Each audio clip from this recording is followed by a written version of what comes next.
I'm Rezlar. I'm Frosty. As nobody's really engaged quite yet. Yep. Oh, there we have been. Oh, was that a triple stun for the Mystic? And welcome back to the Value Pack.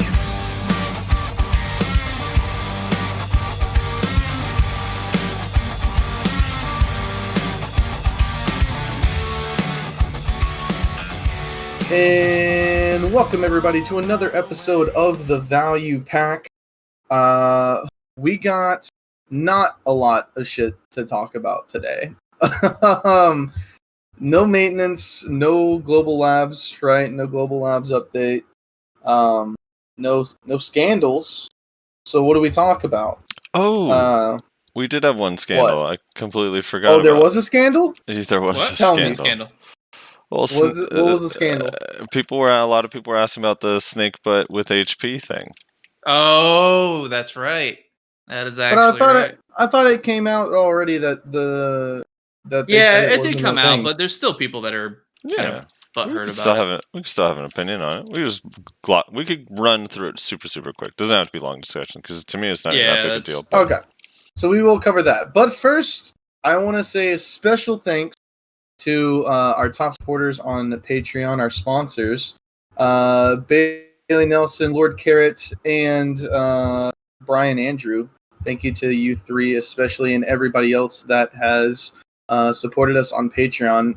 Actually, pretty surprised that so many of you were willing to help us out with that. So thank you so much. We really appreciate it. Anyway, so snake drama. Let's get into that first then, so that we don't forget about it. So explain what's going on, Frosty, for people who maybe don't know about it. all right, every single week when you hold a castle, you lose 500 max HP. When you siege now, everyone gets 5,000 total bonus HP. If you hold a castle, you lose 500. And it takes like twice as long to come back. I don't know the exact. I think it takes like 2 weeks for it to start coming back, and then you get 500 back every week or some bullshit. So Yeah, it's really long. the whole point, like the idea of it was to make it slightly easier for guilds to take castle holders that sit for a long time out, right? Like kind of like a handicap. Snake decided to circumvent this by making a new guild called SnakeButWithHP, which is an adorable name. It's my It's favorite. hilarious, actually. I still prefer El Snako Gildo, though, if I'm being honest. El Sneko Gildo, dude. But given the situation and the circumstances, it's funny. hilarious. Oh no, it's way more fitting. I'm just saying I like the old one better. El Sneko. So they made a new guild, and they all just hop into that guild, and I guess they're gonna like stay in the castle for a few weeks in one guild till the HP is back on the other, and then swap back and forth and do that sort of thing. So the controversy is, I mean, people jumped on this, right? Because the whole mapping stuff, everyone was pretty excited. Like, Snake's exploiting, we got him. Finally got him. Did you see the clip of like Joe straight up raging on his stream about it? No. That was posted in. It was posted in y'all's Discord, Frosty. How did you not see it? Hold on, I'm gonna link it. I don't know. Hold on, I gotta see this. Wait, Hold should we on. play this on stream? I'm excited. Yeah, I mean, Okay. it's played on stream. Yeah, Alright. here. This should be it, I think. Is that it? All right. Yeah, that. All right, let me see. And without further ado, let's get this loaded up for the recording. I did hit record, right? Yeah, okay, we good. Oh, hold on. Let me get the volume going. A pretty serious siege mechanic that also affects whether or not your guild is grinding with a 50% grind buff for an entire set of 10 weeks, which would also net you trillions of fucking silver, you goddamn fucking dumbass. I'm sick of this shit, dude. I'm fucking sick of this hypocrisy bullshit. Trillions! Ooh. It's trillions! What? It's trillions! It's the same thing! It's the exact same thing! 22 people got fucking permanently banned from the game. 22 people got permanently banned for that bullshit. A month later, you've got the guys that were the biggest heroes, the biggest fucking. Oh my god. All right, so that's hilarious. That beginning like 7 seconds to 10 seconds. So Frosty, I think you should change your sub sound to just be trillions. Well, all right. So I'm just gonna say this. I don't like it. I don't think they should do it. I do think it's circumventing the intention. I do not think it's remotely close to what mapping was at all. And case in point, because like I could see the argument of like, you know, it's going to net them 50% drop rate buff, blah, blah, blah, blah, blah. So, you know, Snake with HP took their big fat 5,000 HP buff, went to Valencia yesterday, and lost to Filter and Vertex. I mean, I don't know, man. It doesn't guarantee remotely anything at all. But again, nope. I just feel like, I mean, again, I don't like it. It should be patched out. I don't think anyone should be banned or anything. I don't know. Shade. I just Shade don't is see like, this remotely close to the same thing, like whatsoever. Yeah, it's really not. Shade is in chat, and he's like, I mean, I don't have castle buff. Where are my trillions? Yeah. Shit. Oh man. This. So I think so. There's two sides to this. I do think that the whole thing where you continue to have basically the debuff on you once you're out of castle is like harsh. I think it's a little too harsh, honestly. But I do agree that probably shouldn't be jumping guilds to avoid it. I think you just deal with it, and then you tell the people that we know you have connections to you because you have a bunch of people in like the partner Discord and all kinds of stuff in circles. You could tell people, hey, like this is not cool. Like this debuff is really harsh for when you get out of the castle. It's fucking insane. I get why you're in the castle. I think it makes sense, but they just went a little overboard, I think, with the post castle owning. That being said, yeah, it's not even remotely the same, and you're actually delusional if you think it is. And sorry if I hurt people's feelings by saying that, but it is not remotely the same thing. It is just not. Yeah, so Shade mentioned this basically. It's 11 weeks to get back to normal HP. It's 500 per week, and it starts the week after they lost the castle. Yeah, that's almost 3 months, bro. That's that you're at a awful. disadvantage. That you're at a disadvantage fighting every other guild.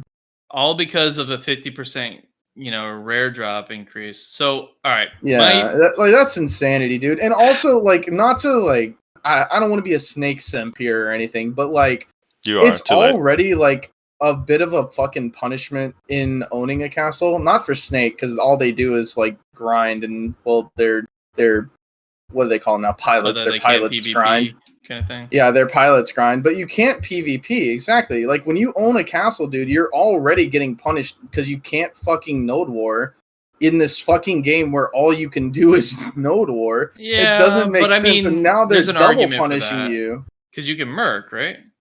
No. Not when you own a castle. No. Right? Yeah, you cannot merc when you own a territory. Okay. All right. Yeah. So, that's something I didn't know because I haven't been in Nayashe- the Castle Siege Guild in a while. Nayashe been in Maywa too long. Forgot the rules of large scale. Yeah. That's what I'm we haven't saying. played Like, many dude, Siege it's Guilds like, in a while. I mean, I know, like, money, yeah, is cool. Like, most people in Siege Guilds, I would even bet a lot of people, I don't know about most, but a lot of people in Snake probably want to PvP. I mean, and it just sucks that, like, whenever you own a castle, you can't. And then now, because you were successful and you owned a castle for a long time, you finally get taken out of the castle and you're still being punished for success. Like, in what fucking universe does that make sense? It's just so strange to me. Yeah. I mean, so here's my stance on it. Like, I get where Joe's coming from as theatrical and dramatic as that clip was, I get it. What are you talking about, man? Um, He wasn't being dramatic at all. That's probably more close to normal. But I get where he's coming Toxic. from. I understand. I don't agree with them swapping guilds, and yeah, I'm not looking to be siding with Snake by any means. I think it's hilarious, the name and all that. I'm going to openly admit I have some prior biases on this whole mechanic. I think the 5k HP mechanic is a fucking dog shit mechanic. It should not be involved at all in this game at any capacity. And on top of that, knowing that there's basically 10 to 11 weeks where they have of recovery time, come on. Let it only affect the actual day of the siege, and like if they're holding the castle and then when you lose it, it just resets. Like, why did they have to be punished for 11 weeks for just holding the territory? Like, I understand what their attempt was. Their attempt was to prevent people from being able to hold the castle indefinitely. And I get that. But there's better ways to go about it. I just don't agree with the whole HP mechanic. Well, also you have to think about what the punishment even after the HP reduction after you're out of a castle was meant to do. It was meant to prevent a guild like Snake from being taken out of the castle after 20 weeks of being in it, and then the next week just showing up and taking it again. Yeah. But it's like, dude, at that point, like, they just earn it back. Yeah. Like, I'm sorry. Yeah, I know that's people. exactly right. I know people hate that. Like, when guilds do this, when you work up this giant alliance to kick like a man up or a snake or a whatever out of a castle that they've been in for so long, and then they just show up 2 weeks later and take it back.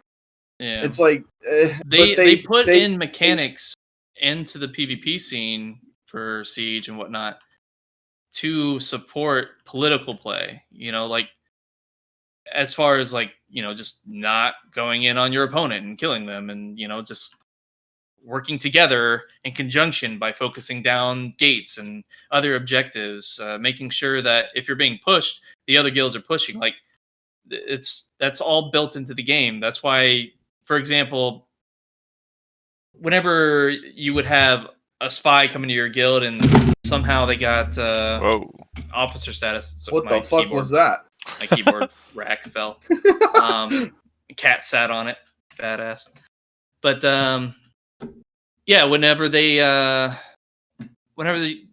GMs, remember when that big whole scandal happened where people were taking all the guild funds and they were basically buying a whole bunch of siege equipment and then destroying it, basically ruining a guild's economy. Like, that kind of stuff, a GM would come in back, basically, sorry, choose better on your members that you give officer, and make sure you don't, like, guild politics and spying and stuff like that is essentially encouraged in some form of fashion.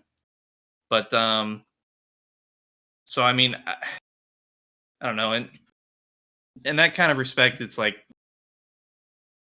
you need to be able to come up with some sort of strategy to beat your opponent. Like, I get it that there's some impossible matchups, especially with castles as strong as they are. Like, it's really easy to defend, and you basically go into a fucking shredder. Just a pure meat grinder for hours on end sometimes. And no amount of gear can sometimes make the difference. I get that. But that's an issue with development. They need to fix that too. Like, definitely not giving it a pass. I don't like the HP mechanic. I think that's fucking awful too. It's just like, a lot of people have had suggestions that just remove castles entirely and make it just like an open world fight or an open castle fight like Balanos or Serendia, rather than actually having physical castles. Then you don't have all this problem. You just don't have the problem with how the siege equipment is too. Like, Choice was talking about this as well. Basically, like, then if you need to depend on siege equipment, and what if they buff the siege equipment too strong to compensate, to allow attackers to actually, breach the gates and actually do significant damage to a castle holder? Then you make so much reliance on siege equipment and not enough reliance on your actual gear, which you're grinding for and stuff like that. You're not reinforcing the whole point of the game is to progress. Instead, you just buy something with guild funds, and then that helps you win your fight. So I don't know. It's like there's a whole bunch of mixed feelings I have about this. I agree. I think it is a form of circumventing the system. Unfortunately, the developers and GMs don't view it as an exploit. It just is what it is. Here's kind of my thing. I just want to talk about this because the word the word exploit. I still think people confuse exploit with like hacking a lot. Yeah. So when they hear they do. so by definition, it is an exploit, like by just the very base definition of the word. But that doesn't mean that it's the same level of like wrongdoing at all. Like unfortunately, there's like levels. exploit is not black and white. So it's like it's just I don't know. It's not the same thing.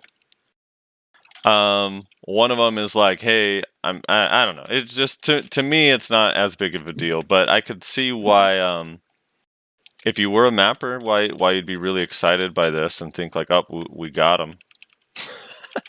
But it's definitely not the same. I agree completely. it's not the same. And like whether they view it as an exploit or not is kind of their prerogative as far as like the developers or Cacao. I don't know if the developers themselves have given a word. Like that's the thing that's interesting with Cacao themselves is like, so while Cacao may say it's not an exploit, the developers could view it as one and still just patch it out, you know, because they designed the system themselves. So I doubt when they design the system, they're like, yeah, no, if people figure out you can just swap guilds, that's fine. So I imagine now maybe it's brought to their attention and they'll patch it out eventually, would be my guess, in some way. At least patch out the capability. But yeah. That's all really. Is there anything else on this one? I just thought of something. Yeah. And I'm sure I'm not the first person to think about this, but what if they removed the HP buff off of everyone except for like Valk, Warrior, Striker, Mystic? Kuno, and then I'm in. You know? And Kuno? Would that destroy like siege balance, you think? I feel like Reslight. I think those are the ignoring my only question. 4 classes that I could really make an argument that really need it. Wait, what's this for? If they removed the HP buff off of everyone except for Valk, Warrior, Striker, Mystic. Wait, why those classes? Because they fucking suck in large scale. Hello? What about all the flex? I mean, yeah, I guess that's fine. No, fuck that. No, it has to be even across the board. Why are we like this mechanic shouldn't even exist? Yeah, I mean, honestly. to me, like balancing the classes individually would be a better idea than a flat siege buff. Here's the obvious thing. I mean, but they obviously PA don't want to do that. But PA needs to be removed. Like that's would clear up a lot of the problems that happens with Siege, because then you can have more classes that are able to actually get in there and actually participate and deal damage or survive more or whatever the case is. It's just right now all these other classes are so focused around whether or not they can get a PA to survive the large scale ball, and that's it. If you have enough, like say for example, if PA is in there, then you have classes like range classes that'll be really strong in a variety of different areas, and then melee classes actually be able to get in there and actually do a lot of AoE damage. Which is why like Guardian, for example, is really strong right now, is because it does a lot of AoE damage and it's tanky as fuck. It can survive, it can deal the damage. A lot of these other classes, like flex classes and whatnot, they have to be away from the ball and stuff like that, which is fine. That's their design. But like Warrior, for example, that has to play like a flex right now. Originally, it was more like a brawler. Then you have other classes like Berserker that has to play like a flex now because of how its kit is. I mean, when it used to be a brawler. The thing is with Castle Siege is like every class that's not Archer, Wiz Witch, Guardian kind of is lumped into the same boat. Even though I know like in Node Wars, like the flex classes are really, really OP. But in like Medaya, Calpheon, Valencia, like their importance is reduced dramatically. I mean, it's not like you can sit there and stop rebuilds on a fucking fort in Calpheon. It's shit's so hard. So, I don't know. The HP thing to just them wouldn't really make sense to me. Yeah, I agree. I mean, HP just to them wouldn't make sense. But yeah, I agree. I don't really like the HP mechanic too much either. Like, at least like I didn't mind like the Node War one being 500. Maybe Siege should have been like 1,000. The 5,000 just seems crazy. It's a lot. I agree that it's wrong. I don't necessarily like the fact that they're doing it. I'm just not going to sit here and say that them getting a castle buff and actually fighting for a castle on fair and equal terms is an exploit. That is kind of the irony, right? Yeah, it's like so a fair fight to you is an exploit because they managed to hold their castle. I'm like honestly, the argument is it's too easy for them to hold it because castles are too strong. Is that not the real true argument? So if that's the problem, blame the mechanic of how castles are with Siege. The fact that they're wanting to fight you on fair terms in terms of HP because it takes them 10 to 11 weeks to recover fully. There's no argument there. I don't see that. I don't think it's right that they do that in order to circumvent what was designed, but I don't think it's right that mechanic is even there to begin with. So that's why, like, I understand where Joe's coming from with his, anger towards the situation, but it's just not, it's not the same thing like you were saying. All right, shall we move on? Yep.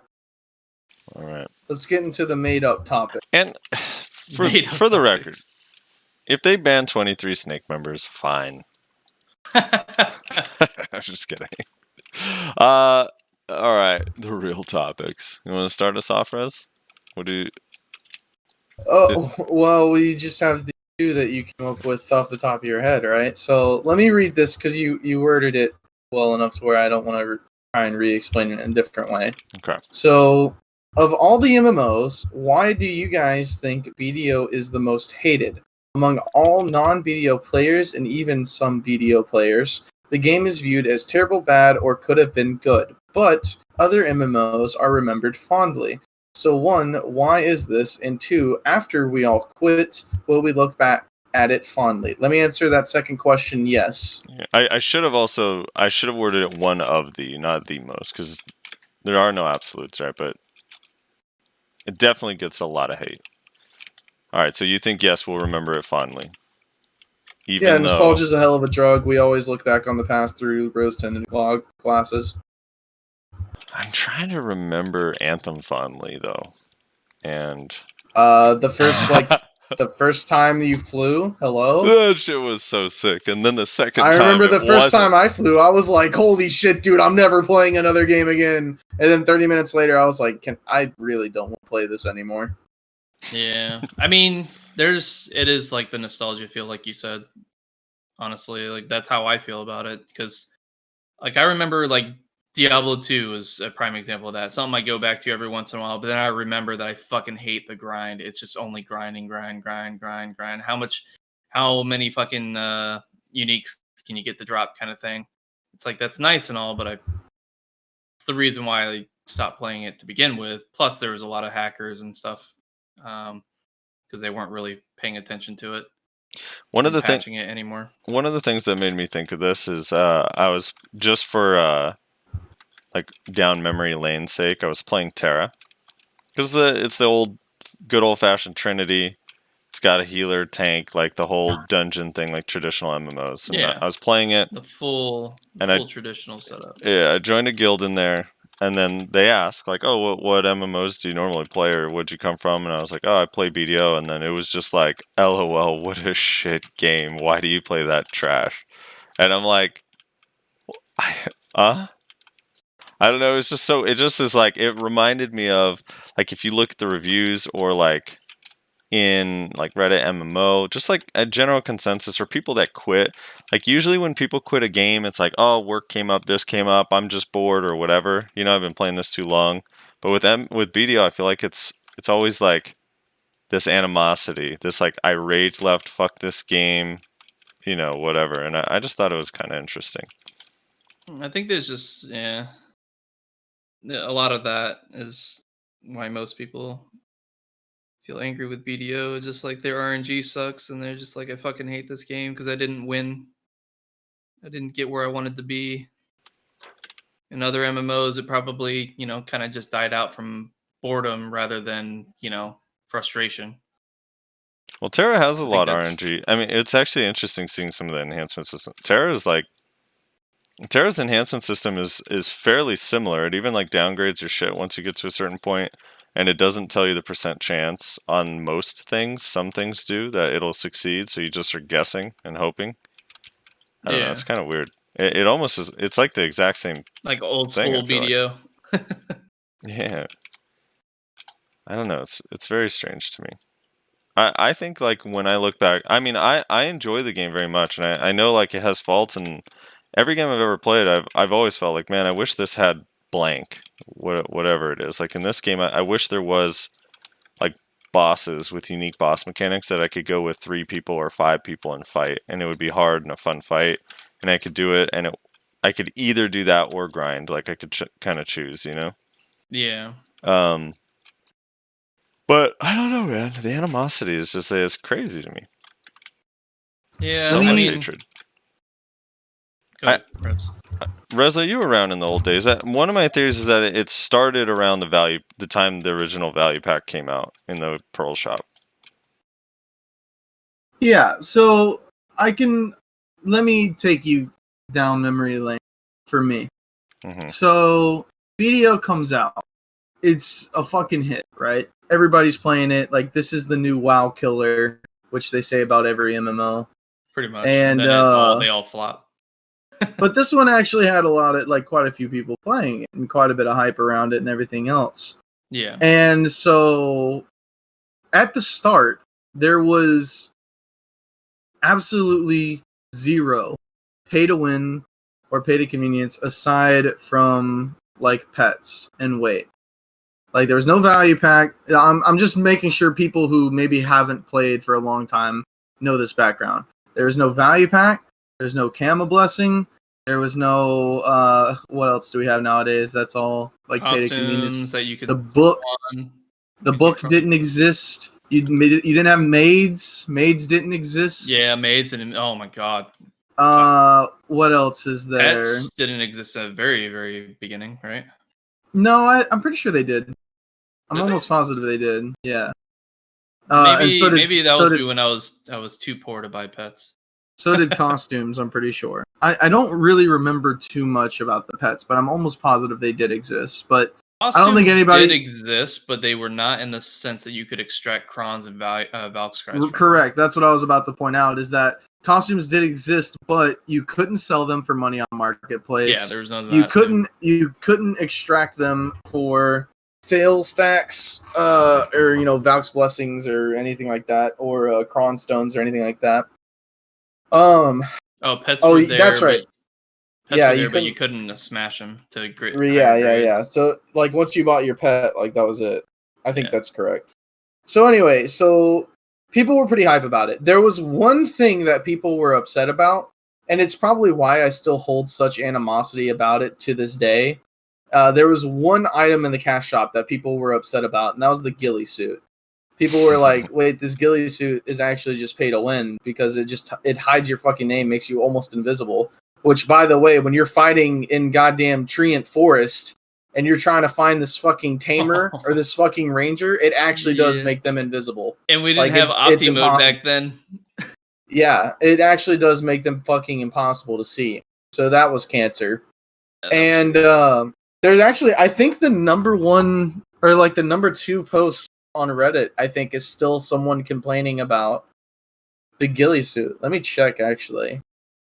I think it might still be. The ghillie suit is hated, but wait, Nayashe, you said there was no Opti mode back then? Is that true? Yeah, I'm pretty sure there was no optimization mode back then. Yep. That's kind of interesting. Yeah. I don't remember. Oh yeah, that's right, Frosty. You weren't there during all that. Yeah, I played 2, 3, 4, 5. The Dark Ages. Well, I played when I played like I want to say it was like the week Musa came out. I played for like 3 or 4 days, but my computer at the time could not handle the game whatsoever. I had like a really, really old PC, so I stopped playing. And then the time I actually picked it up and started playing like for good was right around the time Dark Knight Awakening was coming out. So I kind of missed all of that cool stuff. So this Reddit post was, it's now currently the number 6 all time, but it was number 1 for quite a while. It's 4 years ago. This was like, I think like maybe just a couple months after the game launched, I think. So it says, unfortunately, I believe it says time to goodbye. I think it means time to say goodbye, guys.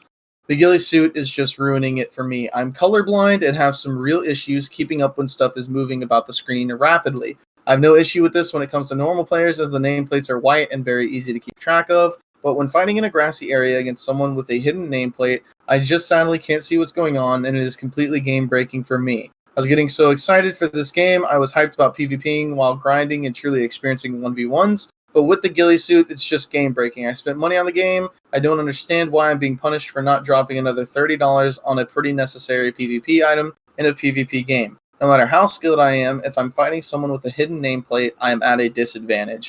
So this sparked like hella fucking like debate in like the community. And I think most people thought that the ghillie suit was like kind of OP, kind of pay to win, kind of necessary if you were going to PvP back in the day. So people were pretty upset about it, but nobody was like quitting over it really. And then it was when Frosty said the value pack came out. That was like when the first like huge wave of people were like, this game is officially gone pay to win, and I'm not gonna play it anymore. And I like, this was before like Steam. This was a huge blow to like the player base. Like there were actually a lot of people that left the game because of it, which was interesting to see. Because now when you say like, oh, the value pack is pay to win, people look at you like you're crazy because they have Stockholm syndrome basically, and they refuse to admit that it's pay to win and just scream that it's pay to convenience. It's pay to convenience. So it's pretty hilarious to me that I really like that. All the people that were upset about it left, and so now the only people that still play are people who don't think it's pay to win or just don't care enough to argue about. It's just kind of funny to me. Hey, but all I know is that my friend Bloom has more gear than everyone except for me in this Discord. He doesn't pay for value packs. Hey man, good for him. I mean, it's people like to take pay to win so literally. Like it doesn't mean literally you pay and you win. It means you get an advantage, which everything in this game is pay for an advantage. People just say pay to convenience because they don't want to admit that you gain an advantage from spending money in this game. That you do. Every enhancement chance you get on a player who doesn't spend is an advantage, even if it fails. Like, you're still getting an advantage on them. It evens out because of RNG, but you're gaining an advantage on them by being able to enhance more. It's just how it works. Well, I think the thing with him, I mean, with him, for example, it's he can just buy it from the loyalty shop. Is his thing. Yeah, you can if you want to. I mean, if you play for a really long time, you get a lot of loyalty. If you've bought all the loyalty weight, I don't think there's really anything else to spend your loyalty on, so might as well. In the old days, we had a really cool Black Spirit board game that gave us loyalty. You remember that, dude? Yeah, I do remember that. That was pretty badass. So the game, like, I think a lot of people left then, and they were upset because they felt that they were lied to. Because they were like, this game's not pay to win, it's not going to be pay to win, and I'm really looking forward to it because this is going to be like the WoW killer. You know, they were promised like Grandier, and instead they got the value pack, and they felt betrayed by it. And then these feelings are only doubled upon by the absolutely cancerous enhancement system that this game has that makes people quit on the daily. And does not give people good memories. Well, I do want to say it also is enhanced by the enhancement argument is no longer. Wait, real quick before we get to the enhancement thing, I want to make one more point on the value pack. I think the other thing too is that, and I wasn't here for the early days. So like, if you come into BDO and you see the value pack, if you played any other MMO, you're like, oh, like every single MMO has some sort of subscription fee. Which is kind of what the value pack is closest to, right? Is like a subscription fee. And like WoW, you can't even participate if you don't pay it. In like Terra, or Ion. In Terra, it's basically you can fast travel with it and you can't without it, so you're basically fucked. Right. Yeah. But let's I'm saying it's something that like I think most people are used to, because now when people join the game, at the time I understand like people would be angry because the game is expensive, but now the game is $5 or $10 and then there's a value pack, so it kind of doesn't. You're like, oh, okay, you don't even think about it. I feel like. But again, it's those players feeling betrayed because again, and you already pointed out that it was expensive back then. You have these players that spent $60 on this game, like $40, $60 on this game. And then they get inside and they're like, wait, my character looks like ass. How do I make my character not look like ass? Oh, I got to drop another $30 to have my character not look like a goddamn homeless person? They had dye boxes, dude. What are you talking about? Yeah, man, but they washed up on shore. Your character washed up on shore. The dye boxes, it's so funny. People like dye boxes are such a relic of the past because now everybody just has a value pack. But back in the day, before the value pack existed, you bought fucking dye boxes that would give you a random dye and hope that you got the color that you wanted. They RNG'd the dye. And then it was a one-time use. Yeah. So, for instance, my character, I use the Tantu armor, but I have it dyed all like black, white, and gray. Like, black, white, and a bunch of colors in between. So that would mean if I wanted like 3 pieces to be black, which was the hardest fucking color to get, by the way, I would have to buy RNG boxes and get 3 blacks. Not 1, but 3 blacks out of this RNG box that had probably like 30 colors in it. Now, was insane. Was the Mervs palette out before, like the Merv stuff before the value pack? No.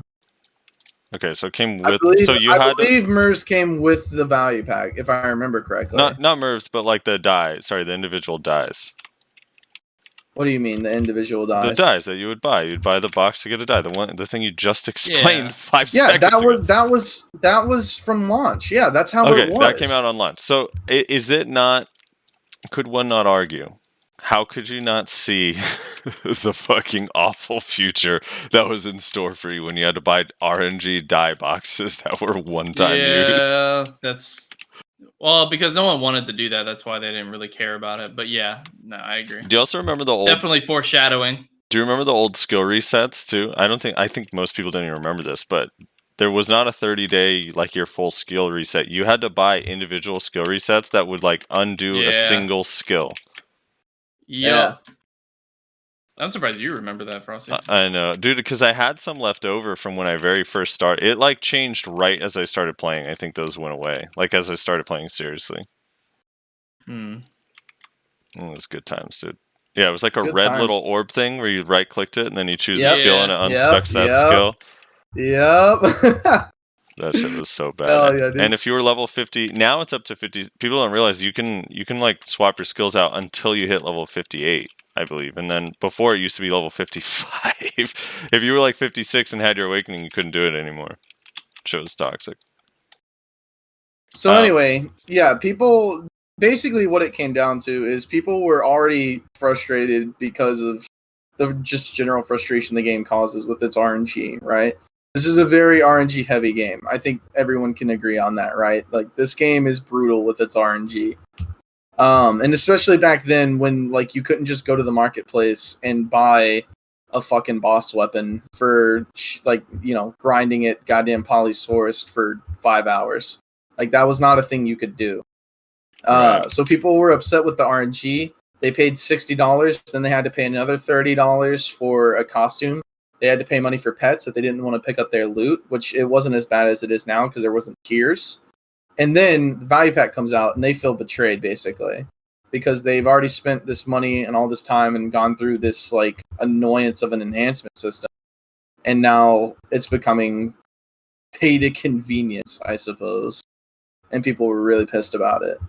And so I think that's where most of the animosity comes from, all honesty. I think there's a second wave, though. All right, so fast forward now to there is. Yeah, I can tell you what the second wave is. Fast forward to my time. So people get over. There's like the server merge. All this shit happens. People start getting over the value pack thing. The game starts growing again. Then it launches on Steam. Everyone's hyped. Summit's playing. Game's picking up steam. And then all of a sudden, Once it's on Steam, picks up Steam. Costume melting. Now I remember, like, when costume melting first came out, it brought us, like, my guild at the time was Hex. This is before, I believe this is before we met you guys, Reslar, right? Probably, the costume yeah. melting I thing think that so. came out.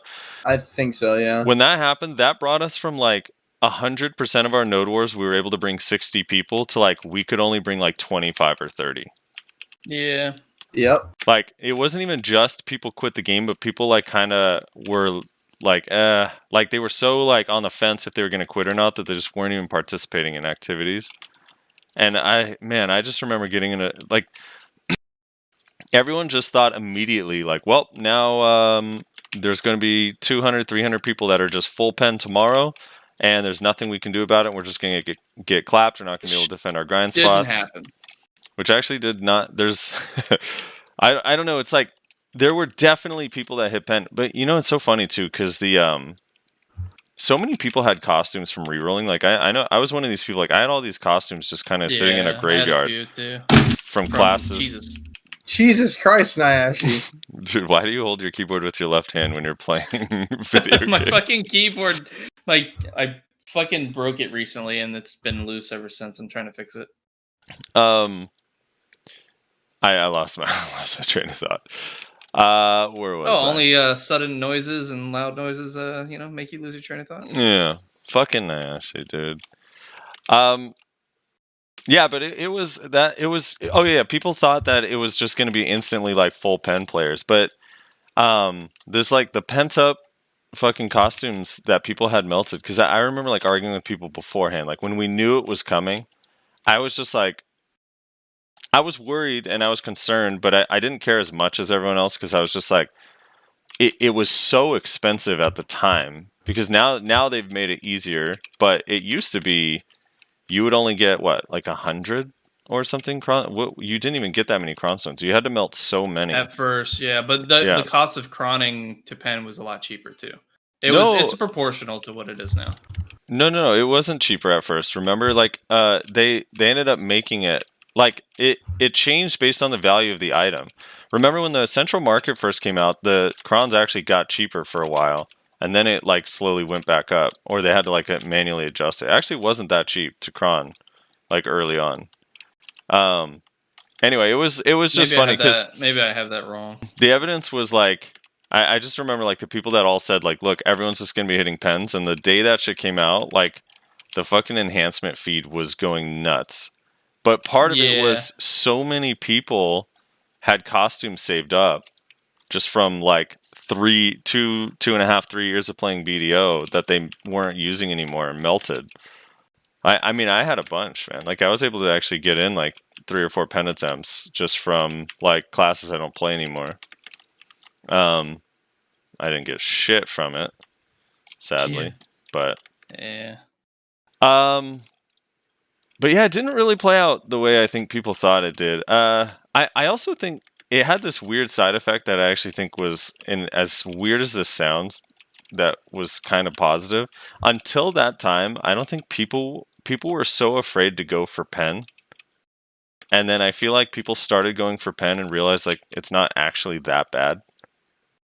Yeah, I mean the thought of spending all your money on crons and whatnot initially probably felt awful, but when you could do it in the form of costumes because you could actually get more out of your silver for crons based on the costume extraction, it actually kind of incentivized people.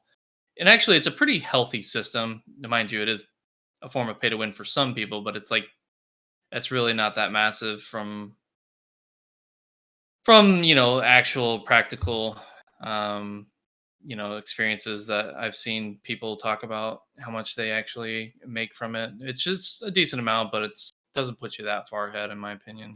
So unless you get a system like whatchamacallit, Biohacks, he has a pretty solid system, but he earns it, like as far as putting in a lot of fucking effort, enhancing it all himself, using the crons and whatnot. So it takes a lot of time to build up all that.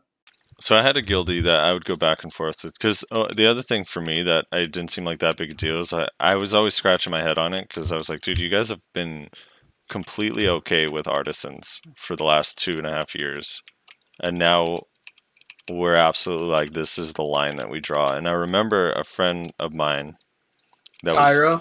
no, a different friend of mine that was making the argument. I don't want to name his name, but he was arguing about why it was busted, and here was his argument. He said it's not fair that someone could start the game, spend a few $1,000s, and catch up to where I am, like in just a matter of like a month or 2 months. I had to work like for as long as I did to get this gear. But the irony was that this dude had paid like $1,500 just on artisan memories. And I was like, dude, Yeah, I don't that's think you hear yourself right now. yeah. And on top of that, that's not true. A couple $1,000s will not get you to like full tet status. It just Dude, won't. it was crazy to like if you like mathed out like the average amount of attempts it would take to hit a pen, because you still had to factor in that you needed a fail stack and whatever. But even if you went on the like bare minimum like 110 stack, the average is whatever, somewhere in the 20s. At the time, it was going to be like $3,000 or $4,000 per item to get to pen, like on average. And if your RNG is bad, like if you had like the Jules RNG, it was going to be closer to like $11,000 or $12,000 per item. Yeah, it was going to be pretty awful. So it was just, I don't know. At the time, it just didn't bother me that much. But there was definitely a mass exodus, and it happened around the same time that the whole like lease web thing was going on too. Like it was all kind of within a few months of each other. So the game was like a fucking ghost town for a while after that. So I think there's a lot of people from that era too. My in a nutshell, there's a lot of people from that point of time that quit the game and will forever have animosity towards BDO. Yep. To go back to something you said at the beginning, though, because I think you specifically wanted to talk about this because you could ruffle my jimmies. Okay. I am one of the people who does believe that this game is like 90% wasted potential, in all honesty. Okay. Explain. I don't know if I would say it's a bad game. Like the thing with saying something is bad is it's so fucking subjective.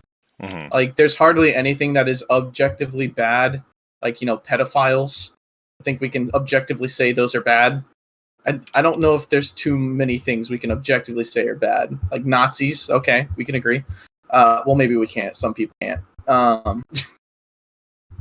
I think BDO is a good game, but I do believe it has a lot of wasted potential because it, for some reason, has just refused to go into the PvE department, which they've started to kind of be like, hey, there's this whole group of MMO players that don't play our game because we don't have any content that suits them. And it seems like they're starting to try and do something about it, like with the tower and with some of the more group oriented spots and things like that. But this game, if you don't PvP, isn't even really an MMO. Honestly, it doesn't feel like one anyway. So I don't know. It just feels like there's a lot of ways. And the PvP also, dude, the PvP is the only reason I play this game. But the PvP is it's been ruined by the shitty servers, the shitty infrastructure. And I know that it's improved over the years, and thank God for that. Because at the beginning, you couldn't even play the fucking game. Basically, we were just too ignorant to understand that what was happening wasn't supposed to happen. We just thought it was oh, that's normal, when it was not. But I don't know, man. I just feel like everything they've done has been okay, but it could have been so much more. How many times have we said yeah, cool idea, Perlibus, but Jesus Christ, that implementation. You're what the fuck? Everything they do just about is okay, that's a pretty cool idea, but you completely fucked it on the execution. That's literally the definition of wasted potential. And I don't know, it's just this game is plagued with it, in my honest to God opinion. I mean, I feel similar with the certain things that have potential that are missed. I don't think it's that hard to make a 3v3 or 1v1 arena with ladders and ranks. I don't know what the holdup is there. I feel like everyone on every server would be down for it. Like there's stuff like that, but I don't remotely agree that this is a bad game. I actually think like post WoW, because WoW kind of I like didn't say it was a bad game. I said it was a good game. Don't you fucking put words in my mouth. I said it's a good game. I mean, okay. You start off with, I don't want to say it's a bad game. Those were your words. Yeah. But because I think there are a lot of people that have a very valid arguments that it is a bad game. But the whole point of me opening with that is that what is bad is subjective. To me, in this game, all I give a shit about is PvP, and the PvP in this game is fantastic. So to me, this is a good game. right. But to other people, it's a bad game for various reasons, whether they don't like pay to win or whatever else. Okay, I got you. Let me get to my point. So I think the game is I legit think outside of WoW, which like kind of innovated everything, this is the best MMO that has been out. Like I think that there's a lot of things I would do differently, but I've felt like that in literally every game I've ever played. That I wish like, oh, it had this or this or this, or like Blade and Soul I wish was way more optimized. I wish the arenas weren't full of bots. I wish the PvE wasn't impossible to level up. Like when you re-roll a class, it took fucking forever to level up. Then I hated that the enhancement system was like pretty harsh in that game, but also every 3 months your gear became completely obsolete. So while there's things I don't like and I wish were better, like I wish there was some more PvE stuff and I wish there was more important PvP stuff. I do think Node War hits the nail on the head. It's really good and it's important and it feels impactful, but I wish there was like more 1v1, 2v2, 3v3 kind of competitive arena that actually was like built into the game and mattered. But I still think there's so much with the game that is good. Like I actually feel the opposite about the enhancement system. I feel like it can be cancer, but you can play it in a way that's not, by just like actually saving up and having mats and doing enhancements like the proper way. And on average, people get their enhancements eventually, or you have the option if you don't like the system to buy. Like there's I don't know, and the economy, the way the economy works has been like kind of insane.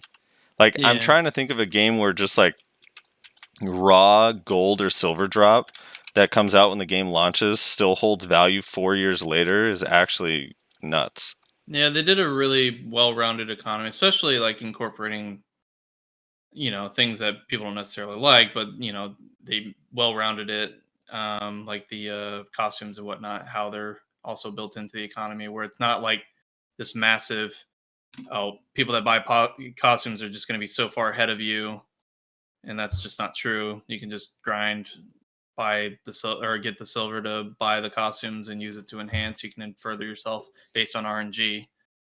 People have excelled through that way. Now, more cases than not, they don't. But another one of my big biases too is like I enjoy hack and slash way more than I enjoy like pulling one mob that has like these mechanics that are kind of good the first time you do it, but then stupid the next 50 million times you have to do it. So like I've always enjoyed the whole like grab a giant pack of mobs and kill them, like kind of Diablo style hack and slash, I actually enjoy that. I would love the option, but I've conceded this game will never be good at AI for whatever reason. The devs just haven't figured that shit out. But yeah, I don't know. I think outside of like WoW, which is kind of like the Beatles, it's kind of like a band, right? Like, what do you think's the best band? And you have to like, well, the Beatles obviously first, but after that, because they were the first, for me, I think BDO is like overall the best MMO with like the most like, I don't know. I actually think there's so much to do. Everyone acts like there's nothing to do, but I mean, there's people that enjoy bartering, there's people that enjoy grinding, there's people that enjoy just enhancing, people that enjoy life skilling, and there's like a million ways to do life skilling, people that just enjoy PvP. Like if you look at like the AoA community, which is another thing that's kind of cool about sandboxes, is like you kind of can just make of it what you want. I mean, a lot of those people are literally just on trial characters for like 7 hours a day doing group PvP, like Yellow and his friends. Like that kind of stuff, I don't know. I think it's kind of cool. There's a lot of shit to do. There's a lot you can do for sure.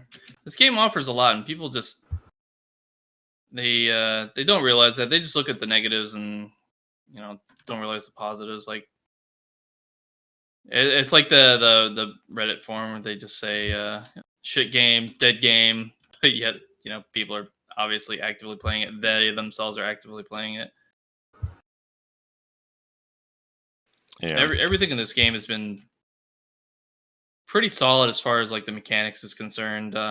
They've been trying to work on anything that's busted or not working. Yeah, it takes time. It's obviously not being developed and pushed out in the timely fashion that we would like, but it is being looked at to some extent. You know what bothers me more than pay to win in this game is fucking the karma system. That I'll just never understand the karma system. Yeah, the karma system is fucking toxic. It's we like, wouldn't even need the Arsha channel if we had a decent karma system, just the idea of like this is implemented so you don't get griefed, and yet it's designed in a way that makes it super easy to grief people is actually hilarious. Well, the mechanic that they were afraid was going to be used to grief people is now being griefed. So. All right, we should probably move on. Is there anything else you guys want? So the game is I don't know where do you rank it, Nayashe? It's a shit game, dead game. Compared to other shit game. I know other MMOs you played. Nayashe, where do you rank BDO? Oh, I thought you were asking Rezlar. No. He ranks it at the bottom with Neverwinter Nights and Wild Star. Yikes, that is really bad. What the hell? What kind of ranking is that? Dude, have you never checked out Rezlar's Wild Star podcast? No, I haven't. It's pretty lit. We're at episode 2007, going strong. Shit. The servers are shut down, but the podcast lives on. Yeah, we're still going, baby. Waiting for Wild Star 2. That's crazy. I mean, my opinion is, I think BDO is a lot better than what people say. I mean, I played WoW. I played Guild Wars. I played Guild Wars 2. I played Arcade. The hell is the there Arc was Neverwinter, Unchained. Neverwinter, one of the Final Fantasy versions. Arcade Unchained. So I played a few, not maybe all the popular ones per se, but WoW was more my biggest one that I put the most time into because that was when I was younger, and that was new to me, the MMO community thing. But I'd say BDO is actually really up there, honestly. Like, at least it fits my personal taste. The PvP is my thing. I don't like the grinding per se, but all the life skills gives a lot of people options. A lot of things are pretty well thought out. I do hate some aspects, but do you have fun playing the game? That's the question, dude. I have fun. As frustrating as things are at times, desync and bullshit, those are elements that are bad, but it's kind of baked in. I don't know. It's up there. I would say. I don't know, what kind of ranking do you want me to give? Just that's all. Where I compare it. No. Just you think it's a good game. That's all. No ranking. Yeah. Make a tier list. Maybe you need an MMO tier list, dude. I think it's a good game that a lot of people that like to have competitive PvP or anything. Well, let me restate that. Maybe not competitive PvP, but semi-competitive PvP. Because obviously the class balance is still not there per se, but one of my favorite lines. You'll have a good time. There is frustrating elements to it, yes, but you can play the game in a way to avoid those. In my honest opinion, one of my favorite lines on like a technical and literal level is when someone says something, this game is shit. There's nothing better out. I always find so funny because like if you extrapolate what he or she is saying in that sentence is like this game is shit, but it just happens to be the best game in the world. Yeah, that's what I was saying. There's frustrating elements to it, and you can definitely play the game avoiding those nowadays. Maybe before you couldn't. Like the enhancing system was kind of a requirement in order to get better gains before. There was no way to like use costumes and chroning to do safe enhancing, and it was just like cancer. But that's not the case nowadays, and you can definitely go for higher gains without having too much of a crazy investment like before. So So Oh, yeah, allow me that- to give my final thoughts before we Okay, move. Vel is about to spawn, by the way. PSA, 5 minutes for Vel. No one cares. Yes, they do. Um, I would have cared, but I missed my ride, I guess. So Rip.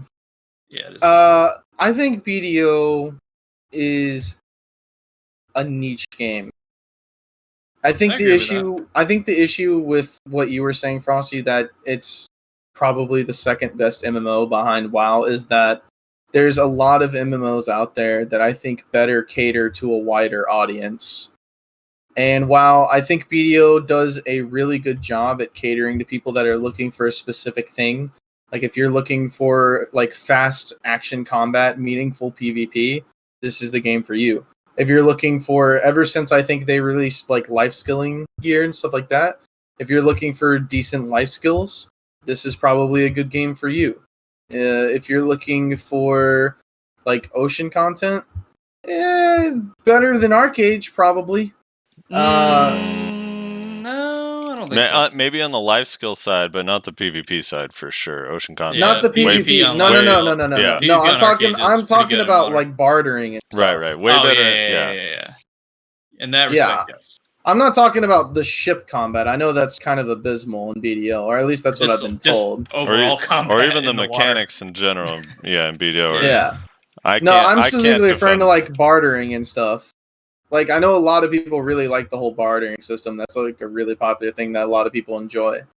But like the thing is like if you like, you're missing a huge crowd of people. I think, which is your people that enjoy dungeons, your people that enjoy raids, your people that enjoy like PvE content that isn't a slash, like a hack and slash. Which I understand, like, there are a lot of people who do like hack and slash. Like, if you like Dynasty Warriors when you were younger, like I did, then you'll probably like this game combat, like I do. But it's missing a huge group, arguably the biggest group of people, in my honest to God opinion. I think the people that run dungeons and raids and that type of stuff are the biggest crowd in the MMO community. And you're really hard, like, missing out on that. Also, I know it's kind of cringe, but there's also like not a lot of RPers in this game, and that's quite a big community as well. Like, there's like, I recently discovered, my friends started playing, they play BDO, but they started playing Final Fantasy 14, and apparently there is just a huge RP community in Final Fantasy. Like, you can walk up to almost anybody and just start RPing with them, which is kind of weird. But I guess, you know, that's what they like to do. I don't know.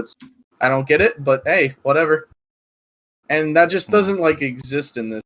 I still don't. I still don't think that makes it niche. It's just different. I mean, I agree. There's a large group of people that like dungeons, but there was also every MMO that's come out has them, and they're like failing one after the other, except for like WoW and FF14. But like, I think. I don't know. I don't even think people really care about dungeons specifically. Just bosses with mechanics are kind of fun, and that's it. But I do feel like for me personally, when I first started playing BDO, one of the things I actually liked about it was that it didn't have dungeons. I really enjoy doing a dungeon once or twice, and then after that, grinding the same dungeon for 5 months is like, I don't know. I actually hate it so much. Right. Waiting for getting a group together. Just is tedious. I am 100% with you. And Nayashe, you probably have similar feelings, I'm assuming. Yeah, I mean, I like dungeons. Basically, like the sentiment that was said earlier was this is a very niche game. It kind of hits, in my point of view, it kind of hits a little bit of everything, except the combat system is pretty unique. There are other combat systems that are close, but not to this level, I feel. and like there's a little bit of, I mean, you see like Mac whenever he's streaming, he does his little RP thing that he's doing with his viewers, where he gets into that the what the fuck is it, the screenshot mode, or I can't remember what the hell. Yeah. He removes the UI entirely and just does a little things with his character, and RPs with a couple other guys or whatever. And there's that element to it. People can have fun with that. And I think there is a potential for people to do that kind of stuff. So it's maybe small, not compared to like other games out there, but it has its own thing. The house, and you see the maids and the pets are inside the house. You can do all sorts of decorations in your house, stuff like that. Sorry, I was gonna say I've been out of the loop on the RP thing in every game I've ever played. Even games I have played that has a community. I do not. What is it that makes RP like? What does Final Fantasy 14 have that other games like this don't have? That makes the RP apparently, fun? Dancing. Apparently, like the number one thing, according to my my friend, was like Lore. you can't RP in BDO because there's not a lot of like interaction like emotes, and apparently Final Fantasy has like an absolute ass load of emotes that you can choose from. Yeah, and also the lore, I guess, is what someone else brought up. I don't think it's the lore, because I don't think people use the RPing as the roleplay as like based on the lore per se. I mean, I guess there's like case to be made for that, but I think most of the time people kind of like to create their own little story. I don't know. RP is something that I will never understand. I don't know. Like, even I play Dungeons and Dragons with friends occasionally, and if they try to make me talk in character, like, I will literally make my character be mute so that I do not have to talk as my fucking character, because it just hurts me like internally if I have to like role play as something. So I will never understand it, but I know there are a lot of people out there that actually do thoroughly enjoy that content. I don't know. It's weird. But anyway, so I think, I don't know. Again, I think BDO is a good game. Like I said at the beginning. To me, BDO is a good game because what I'm looking for in an MMO personally is PvP. I enjoy PvP very much. Like, this is why I didn't really care for point and clicks, because the PvP in those games seemed... I mean, I know there's going to be so many fucking, like, WoW defenders and shit in the comments when I'm about to say this, but it's so fucking boring and basic and simple. Like, it's just, okay, I'm locked onto my target, now I just rotate the same 7 buttons for, like, 5 minutes. Yeah. Like, it's so boring, dude. It actually just bores me to death. In fairness to them, those 7 buttons are all macros that have 5 other buttons attached. So it's technically 35 buttons. All right. Dude, I recently was arguing with someone about because they were saying that the PvP in WoW is like way more complex and difficult. And he was showing me a video as an example. And like, it was so funny. He was 1v1ing someone, and he like literally just put someone to sleep. And in that game, when you put someone to sleep, they're like literally asleep for like fucking 30 seconds or a minute. So he's standing in front of this person, like buffing up, and then just literally rotates 1 through 9, control 1 through 9, shift 1 through 9, and they're dead. I was like, oh yeah, dude, that's crazy. Yeah, those interactive. Woo! Yeah, that's the thing too, is like, the one thing I do hate about BDO is that the combat is fast and fluid and reactive, and the keybinds feel so nice. So whenever I play a different game, it feels like ass. So it ruined it for you? When I was used to Terra and I played any other game, every game felt really good. Like when I was playing Ion and Terra, it didn't matter what the combat was, it always felt good. And now it's like, I don't know, that's the one thing, like, I'm excited for some of these other games coming out, like Blue Protocol and Alien, but I just fear the controls are going to feel shitty. Yeah, probably. I don't know. Or less of you involved and more or less just like a single button being needed to be pressed, and then you do like a whole bunch of shit. Okay, so this one, this topic we can kind of talk about a little bit quicker. The age-old debate. PvP. In PvP and BDO. We're just strictly talking like 1v1, defending your grind spot, small scale, 2v2, 3v3. I'm even Node War, to an extent. I think Siege is where it becomes just 100% WizWitch, NPA. So it's a little bit different. But in all of those other aspects, in your guys' opinion, do you think skill is a thing? Like skill, like learning your class, practicing your class, learning other classes makes a difference? How much of a difference, or is it mostly just gear related? I guess I'll go first on this one. My viewpoint is I think gear does matter most definitely because there's a lot of cases where it changes fights, how you approach them and whatnot. But that's also, I feel, a skill element. You need to know what you're capable of with your current gear and equipment that you have available to you. So not everyone can do the same things with less gear, obviously. So your playstyle and everything you do to deal with your opponent is going to be differently. Prime example would be if you don't have the gear to SA trade and just kill people in standing up without needing to combo them, then you're going to have to approach things a lot differently, and you're going to have to go for focusing more on catches, especially based on the class. So there's a lot of elements involved. It's not just one thing or another. Like you can't just say gear is the only thing that matters and that's it. Because I mean, there's plenty of people that have a lot of gear that just do awful, and they just get dumpstered by people that don't have any gear. So I'm on. It's more like 50% is probably skill oriented. I'd say about 40% is gear, and the other 10% is just just like class. Like class isn't as much of an issue as it used to be. I mean, it does matter for sure, but if you have enough skill, you can actually learn how to deal with your opponents. And I feel like the kits are a lot more balanced, and you're able to deal with more classes than we used to be able to. Like for example, there were some matchups that were just absolute 100% losses. Warrior Awakening versus Maewa back in the day when they had the super armor. That was basically a 100% loss unless you just really outskilled them or outgeared them. You ult them in the face. That was the What? solution. You ult them in the face. Yeah. You had to literally just ult. Yeah, but I would consider that an outplay, so that would be a quote-unquote skill. Yeah, I'm sure you would. Well, Maewas would consider because, 100% an outplay. Hold on. All right, let's hear it. You're gonna tell me that positioning and whatnot wouldn't be considered an outplay, an outskill? Positioning just your ultimate? Well, positioning. If you're all right, so you're actively in a fight and you are dodging, grab, and other abilities. They don't have another skill in order to deal with that particular ability. That would be considered an outplay in that position.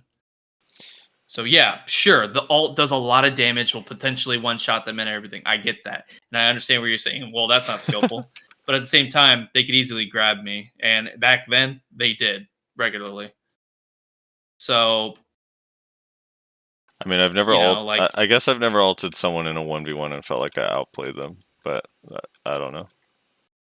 Well, I mean, I'm talking about in the past how the matchups were. Like nowadays, I don't really get ulted in 1v1s that often, unless it's like the Tamer ult, then that's just a weird auto win.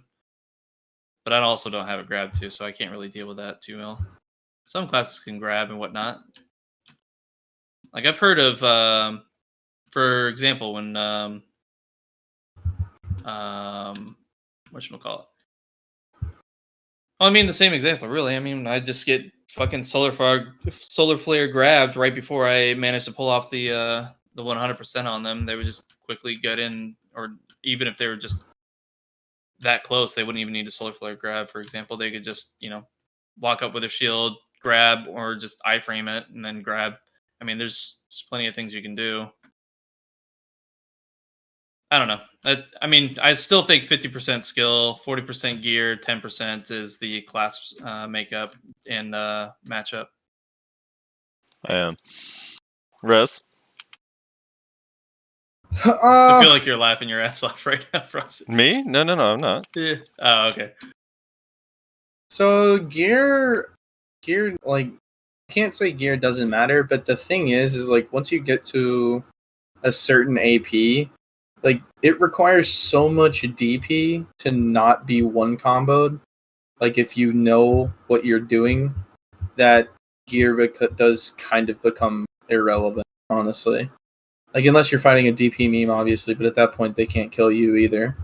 So it's like Frosty has invested a lot into his DP, but like if I successfully pulled off the best combo I can, then I can still easily kill him at 280.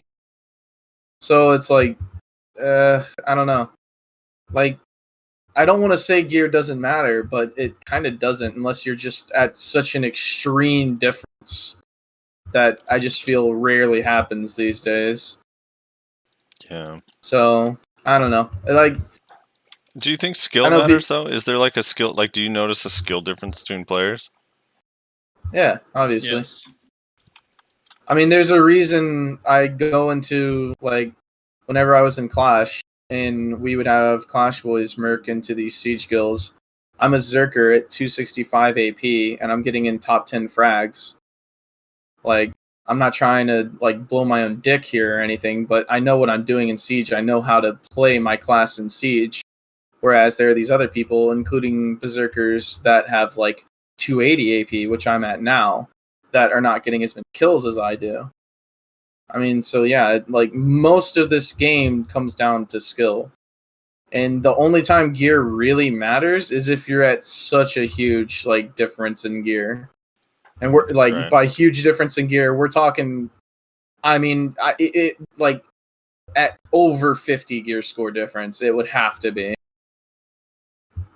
Because even at a 50 gear score difference, like, I don't know, I feel still, I still feel like it is very possible. It also depends kind of on, like, the thing is, man, like, gear is so fucking weird. So, like, it's hard to look at numbers and just decide what's going to happen. So, like, for instance, right now, all of my numbers are the exact same. I am literally 280, 280, 280. Like, that means my gear score is very low. But still, basically, no matter who I'm fighting, I am still winning almost every fight that I run across in open world. Like, it's just, it's how it is, because I'm a Berserker, I know what I'm doing, I've played the class for a very long time. If I grapple them, they're going to die because I have 280 AP. It doesn't matter that I have 280 DP. If I grapple, then I win. If I don't grapple, then I lose. That's just my win condition. I know that, and I know how to play around my low DP at this point because I've been at it for, like, I don't know, 3 months now.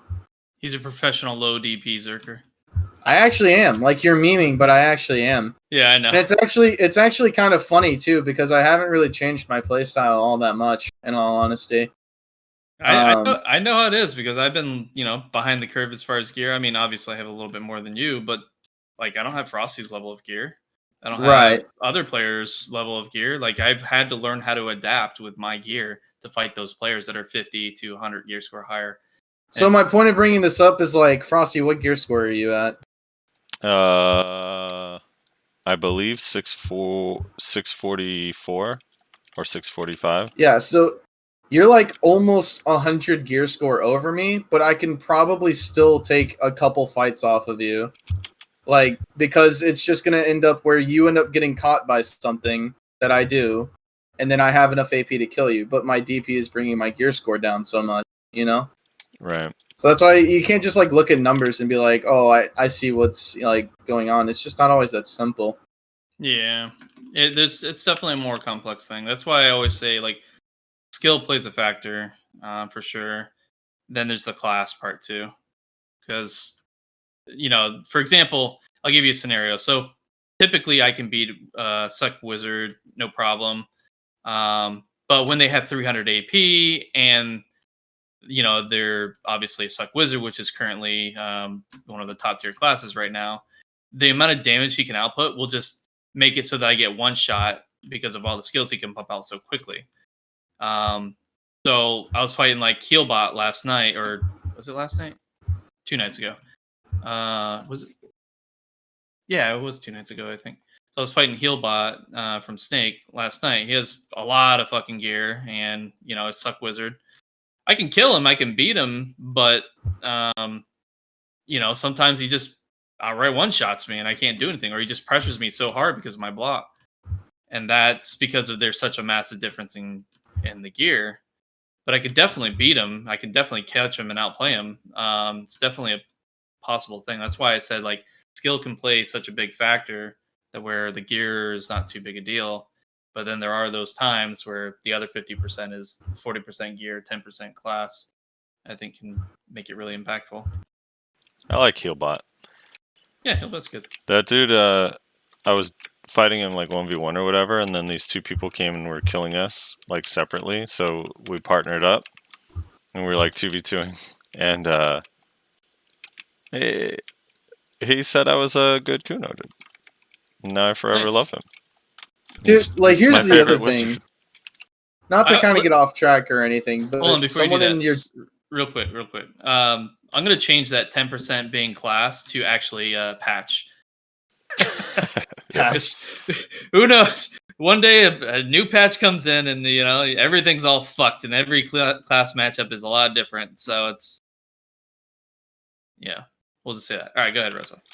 So not to get too off topic here, but someone in your chat just said something that I find hilarious. They said, I got one shot by a suck whiz with 336 DP.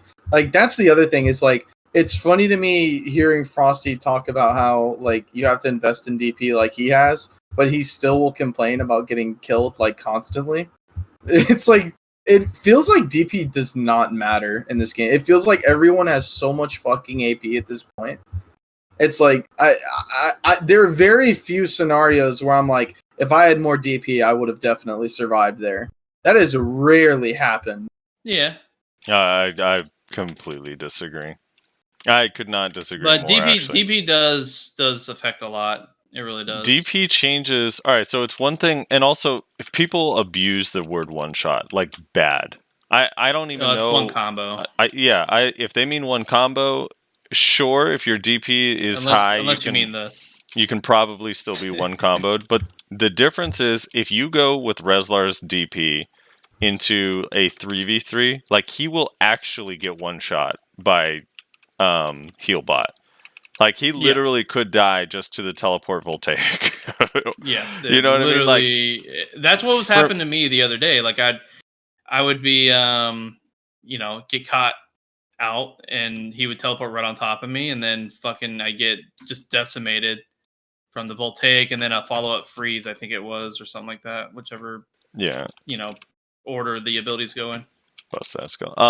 So the thing is like if you are fighting someone, the difference in DP, seriously, like this is the biggest thing. Is like this is why I always say, like, once you get to like 285, 289, in my opinion, I think you're better off getting your DP up. And yeah, like, while 330 is, you're still gonna feel tanky. It's just like if you're against people that are way more geared than you, still, like, you're probably not. But if you're fighting against people closer to your level, the difference between it is like, if I dive in and use an ability, like two things can happen. All right, if I'm 285, let's just present two scenarios: 285, 301. Right?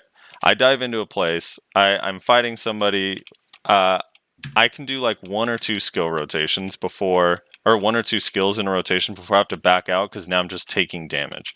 And like that actually matters, and it changes your playstyle. Once you drop to like 50% or 30%, generally people start playing way more defensive, and then the people you're against start playing where instead of trying to CC you, now they're just trying to get damage on you. If you have way more DP, 331, 346, in that same scenario, even if you don't get any more AP, like, you can stay in and use 3 or 4 more skills, and you don't have to change your playstyle and play super hyper defensive, because it's going to be a lot longer before you get low.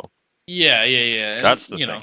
And that's very true, because, and also, like, Choice made, when I was fighting Choice, he put on his DP meme set, 415 DP, just, and like 250 AP, just to fuck with me. And I would get him close, but I couldn't one combo him. But the problem was I was still weak enough DP wise that he didn't need to necessarily switch to a higher AP build, which, like, he could still pull off. It had to be a nice, long, clean combo, but he could pull it off to where he could still kill me in one combo. And that's just because my DP being 316 is still low enough to where it is manageable for him to kill me.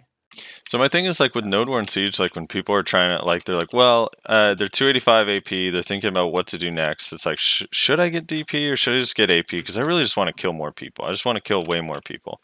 And it's like if you could choose between like 285, 331 or 289, 301, you are going to get way more kills with the 331 DP because you are going to live longer.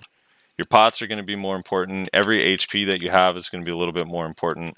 Yeah, occasionally you're going to run into someone that just has so much gear, like Time Bomb, that's like 305 AP on a Ranger. That's just going to make your DP feel irrelevant. But a lot of times you're going to run into people that are 277, and you get up from a combo because you whale potted, and it's like, wait. And you get up and kill them with smoke screen. Yeah. I mean, I noticed this when I got my pen levers, right? And I swapped my Urgans for Muskins, Tap Muskins. Mm-hmm. And got the Kaffers up to where I have 316. And then I did the Evasion Gem setup. And I actually noticed my survivability go up a lot versus the average player. And I was getting up from combos. I wasn't being one comboed as easily. And it actually changed some fights because I could actually out-trade them because of my HP difference. My damage was still high, but theirs was, not as impactful as it was before. And they were all relatively similar gear score. So yeah, it's definitely, I agree. I mean, but that's also like you swapped from, like you swapped to a better build. You swapped to evasion, and that's the other thing. If they don't have high accuracy, then you're just going to feel tankier naturally. Yeah. But also, like, my class benefits from evasion too, because right, exactly. classes. But before I switched to evasion, I did a DR build too, and like I swapped to it because I wanted to be more tanky. But it still was relatively tanky. Like I still ran into people in like 1v1s where they were like, "Dude, what the fuck is your gear?" And I'm like, oh, 346. And then they'd be like, oh my god, you're fucking evasion meme. And I'm like, actually, I'm wearing Ergon boots and Griffin now. Or Gaia.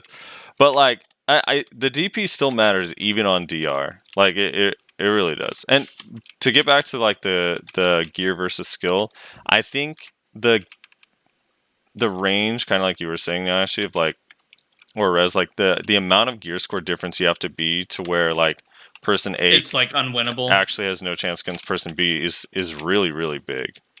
Yes. Like huge. And the thing is you have to be 100 gear score difference is when it's just like on average you are winning the fight no matter what. And that's just because they can't one combo you and then they're out of gas and usually you just get up and grab them after they finish their combo. It costs like tens of billions, maybe even into the hundreds of billions of silver to go from like 605 gear score to 650. But most people 605 can still kill 650. Like, that's the thing. So, I don't know. For me, it's like gear definitely matters a lot, and it can change the outcome. But in some situations where it's like me versus another player, if they can't just kill me in 2 skills, it almost requires them to have more skill or like show what their actual skill is because they have to actually manage their cooldowns. Like, for example, if I fight a striker that just uses leg drop in a fight like as damage before I'm CC'd and then they get a grab off on me, they're probably not going to kill me because the flow is on cooldown. Whereas like a better striker wouldn't use that, Yeah. So just as like an example. Or like Zerkers that just try to ancient wave me standing up is like once they catch me, they generally aren't able to kill. I mean, Zerkers kind of are, but you know what I mean. Zerkers still kill me somehow just by wiggling their head around and making dirt fly everywhere. That's how we do it, baby. Yeah. Nayashe, you gotta get going, right? Yeah. The woman already got upset because she was trying to get me to leave earlier, so I'm gonna have to split. All right, let me just do because we're gonna do the comments right now in the 2 videos. So I wanted to get your opinion on recording. Someone had asked, the Valkyrie comment on their movement compared to Chase. Yeah. So they said like you complain about Chase and stamina cost. This is what they said. I'm not saying this is what you said. They said you complain about Chase and stamina cost, but don't understand why Valkyries would complain about their movement in succession, the way their shield chase works and how it's 4 and limited or whatever. So what's your response to that? So I mean, I commented on it, but basically, I don't think I've ever really stated movement being an issue for Meiwa. It's always been stamina. Stamina's been the problem. Meiwa's movement is actually really good. So there's a little bit of a difference there. You know, some people might think that's like, oh, that's just, you know, being you know, very specific with the verbiage, but it is a big difference because stamina affects our attack skills and stuff like that, which is why I don't say movement. But with Suck Valk, they have, I believe, more frontal guard oriented movement, maybe less movement overall, but they are tankier overall with their shield, if I'm not mistaken. Someone please correct me if I'm wrong on that. But yeah, so they're a lot tankier in terms of how much damage they can take. They actually do a lot of AoE damage in succession in comparison to Awakening, so it's less precise overall. So I mean, naturally they're tankier, they hit harder, and they have wider AoEs. They kind of like they're like a shitty version of Guardian, essentially, in my opinion. But they appreciate the kind words. I'm sure they do, but it's just that's how I see Suck Guardian or Suck Valk right now. It's really strong in the matchup, and honestly, they have better CC potential than a Guardian does because of how much faster their animations are. So I just think they're shittier in terms of their ability to move. That's mostly it in comparison to Guardian. But Awakened Valk, all their movement's pretty much unprotected. Yeah, you have more options in terms of movement, but it's unprotected as far as I know. And that's why I was like, I don't really understand what the argument is. Because one, I don't play the class, and I'm just going off what I've seen. And I just, you know, the experience of being hit and fighting a Suck Valk versus an Awakened Valk. Awakened Valks, I had no problem CCing. I see them as being a lot easier, and Prey as more as you know, a predator in this fight. But a Suck Valk, that's difficult. A skilled Suck Valk that's dangerous for me to fight. Definitely not a fight I enjoy taking on because of how much damage they do and whatnot. Their AoEs are hard to CC and everything.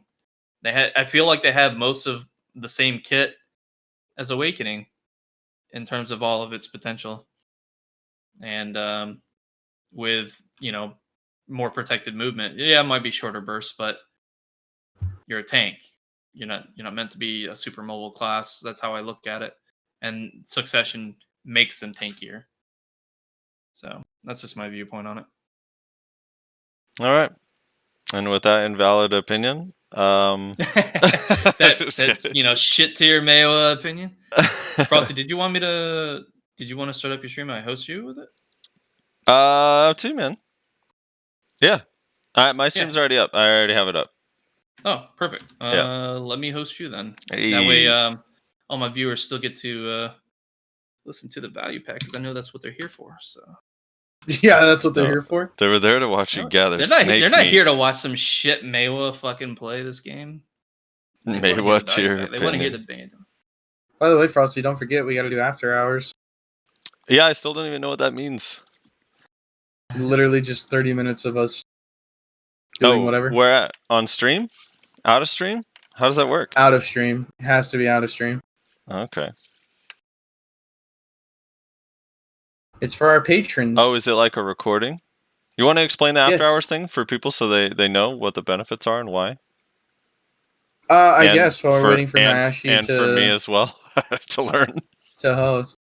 I told you, Jesus Christ, do you just not read your DMs? Like, I do not. I have had you blocked on Discord for months.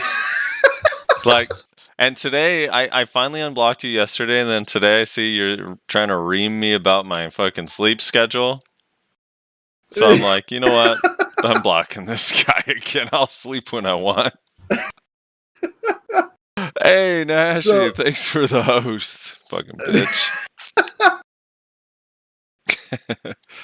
Oh, God. Okay, so yeah. You sound so surprised, Frosty. Nayashe, you're heading out? Yeah, I'm gonna head out. All Thank right, you guys brother. for having me on. Yeah, man. We'll catch you later. See you next time. See you guys. Okay, so here's the thing. We recently set up a Patreon. One of the tiers, I forget which one. I think it's the third one. It may be the second one. I don't remember.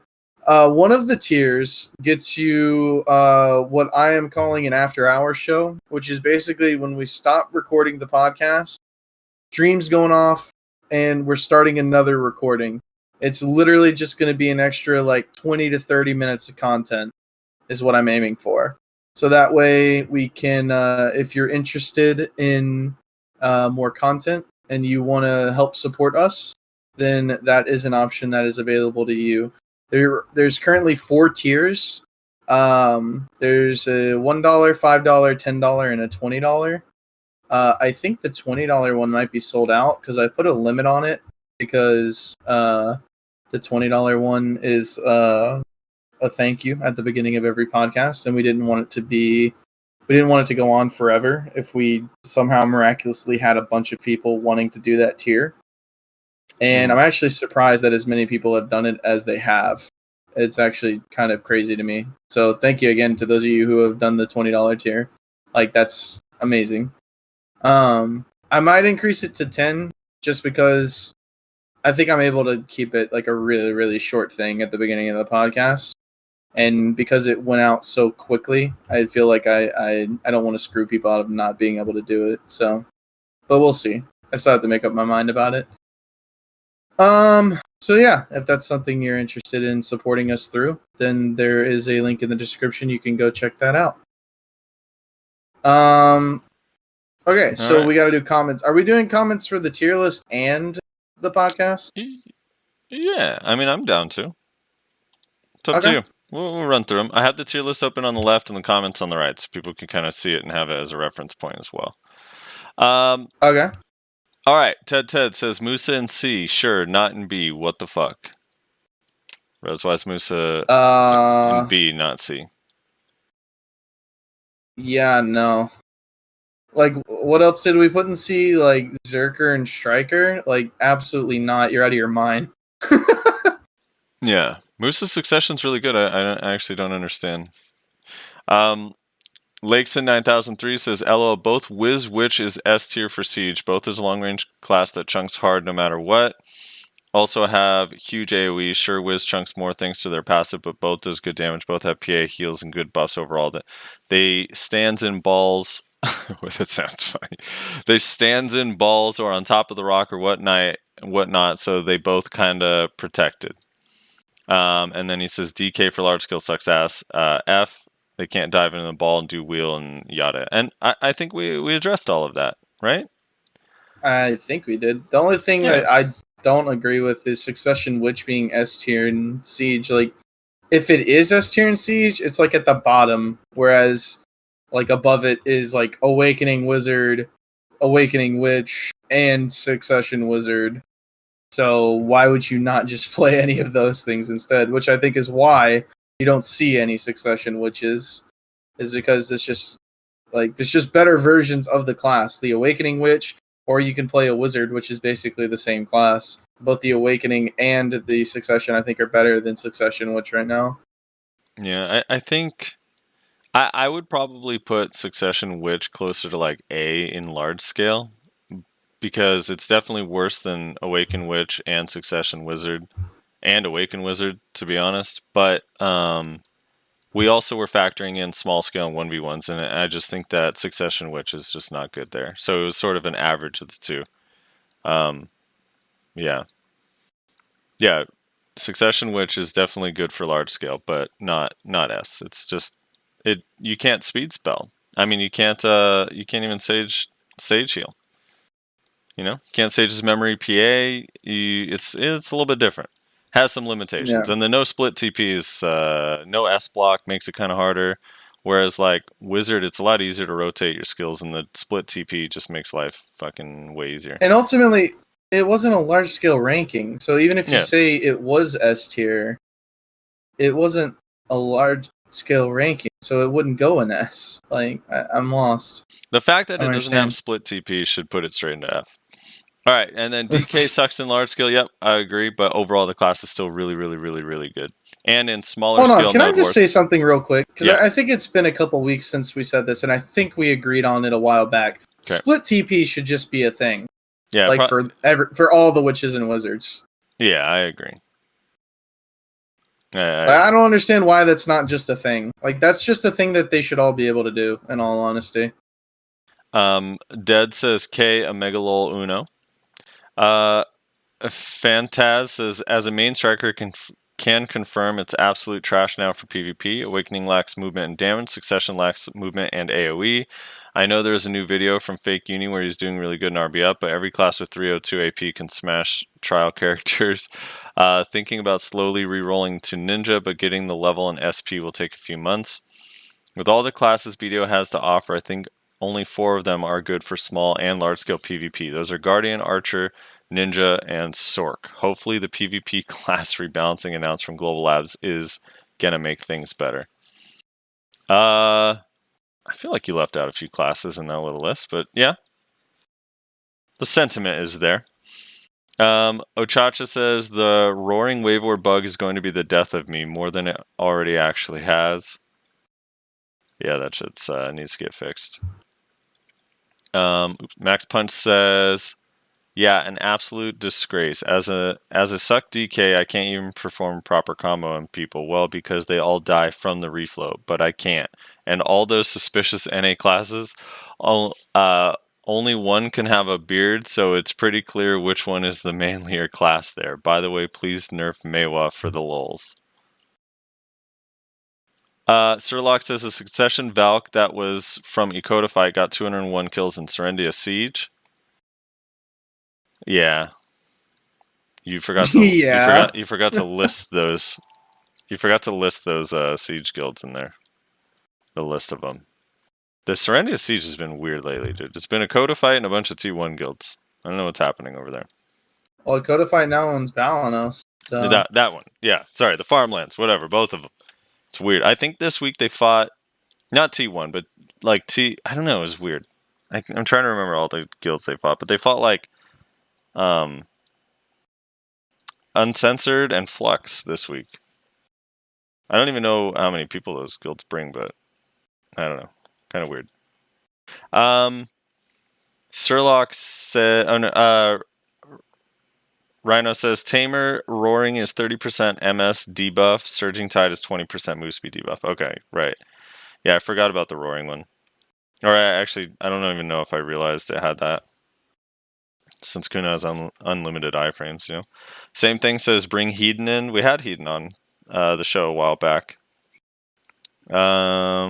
Abracus KB says, thanks for making these videos. Mayo Knight says, about Reslar's point about not seeing any Awakening Valks and only seeing Succession. I think that has more to say about Awakening being underpowered than Succession being overpowered. Although I agree it's strong, Awakening Valk is still pretty close to the bottom in my opinion, which is part of why I think you're right about Suck being underrated. People are just so used to Valk being at the bottom that they're in denial about Suck being strong. I was originally feeling a little bit of baby rage at Valk being put in a whole tier above Warrior. Before you change that, I would say Valk is a B to Warrior C+, B- when it comes to just traditional combat ability, but I think Frosty's point about PA heal is valid enough to merit that if you had kept it.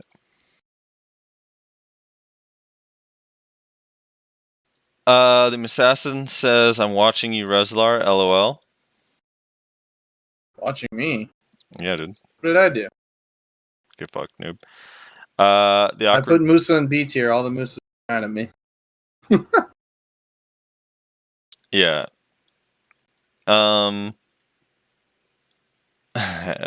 Shackerman in chat says that, or Ackerman in chat says, Flux, Stress, and Censored. They're 2 or T2 guilds. One is a T1.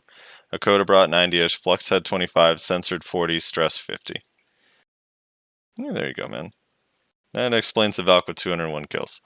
The Awkward Ninja says, I think as Nayashe pointed out, all the good Suck Zerkers have insane gear, which makes it hard to place. Watching Slavage light some boys up while cool. He has 309 AP, so most people are manchums. True. Suck Zerka is 1 iframe on a 4-second cooldown. Also, I think a lot of the Zerker still hate on Suck since it was super rough for input overlaps that now have been fixed mostly. I still don't like that spin out of lava has input conflicts. I think they're really good in small scale since the 100% is really good CC on it, and they can just blow someone up, but are super vulnerable, so you need a buddy to cover you. I think that's valid. Archera says, I really liked that. I really liked the list. I just want to share my thoughts about Lon Suck because she's my main character. This gets a little bit long, so they don't have a TLDR. But let me see. Let me see if I can TLDR this myself. Oh boy. Start putting TLDRs, people, or I'm gonna start TLDRing them for you, and you don't want that.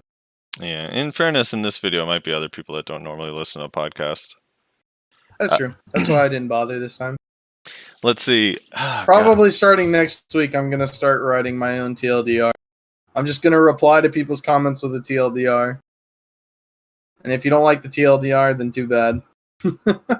So they say, let's see, before the nerfs, 1v1 felt worse than Awakening on Suck Lon because of not having grab. It makes every matchup harder, especially class like Warrior, Guardian, Striker, Witch, Wizard.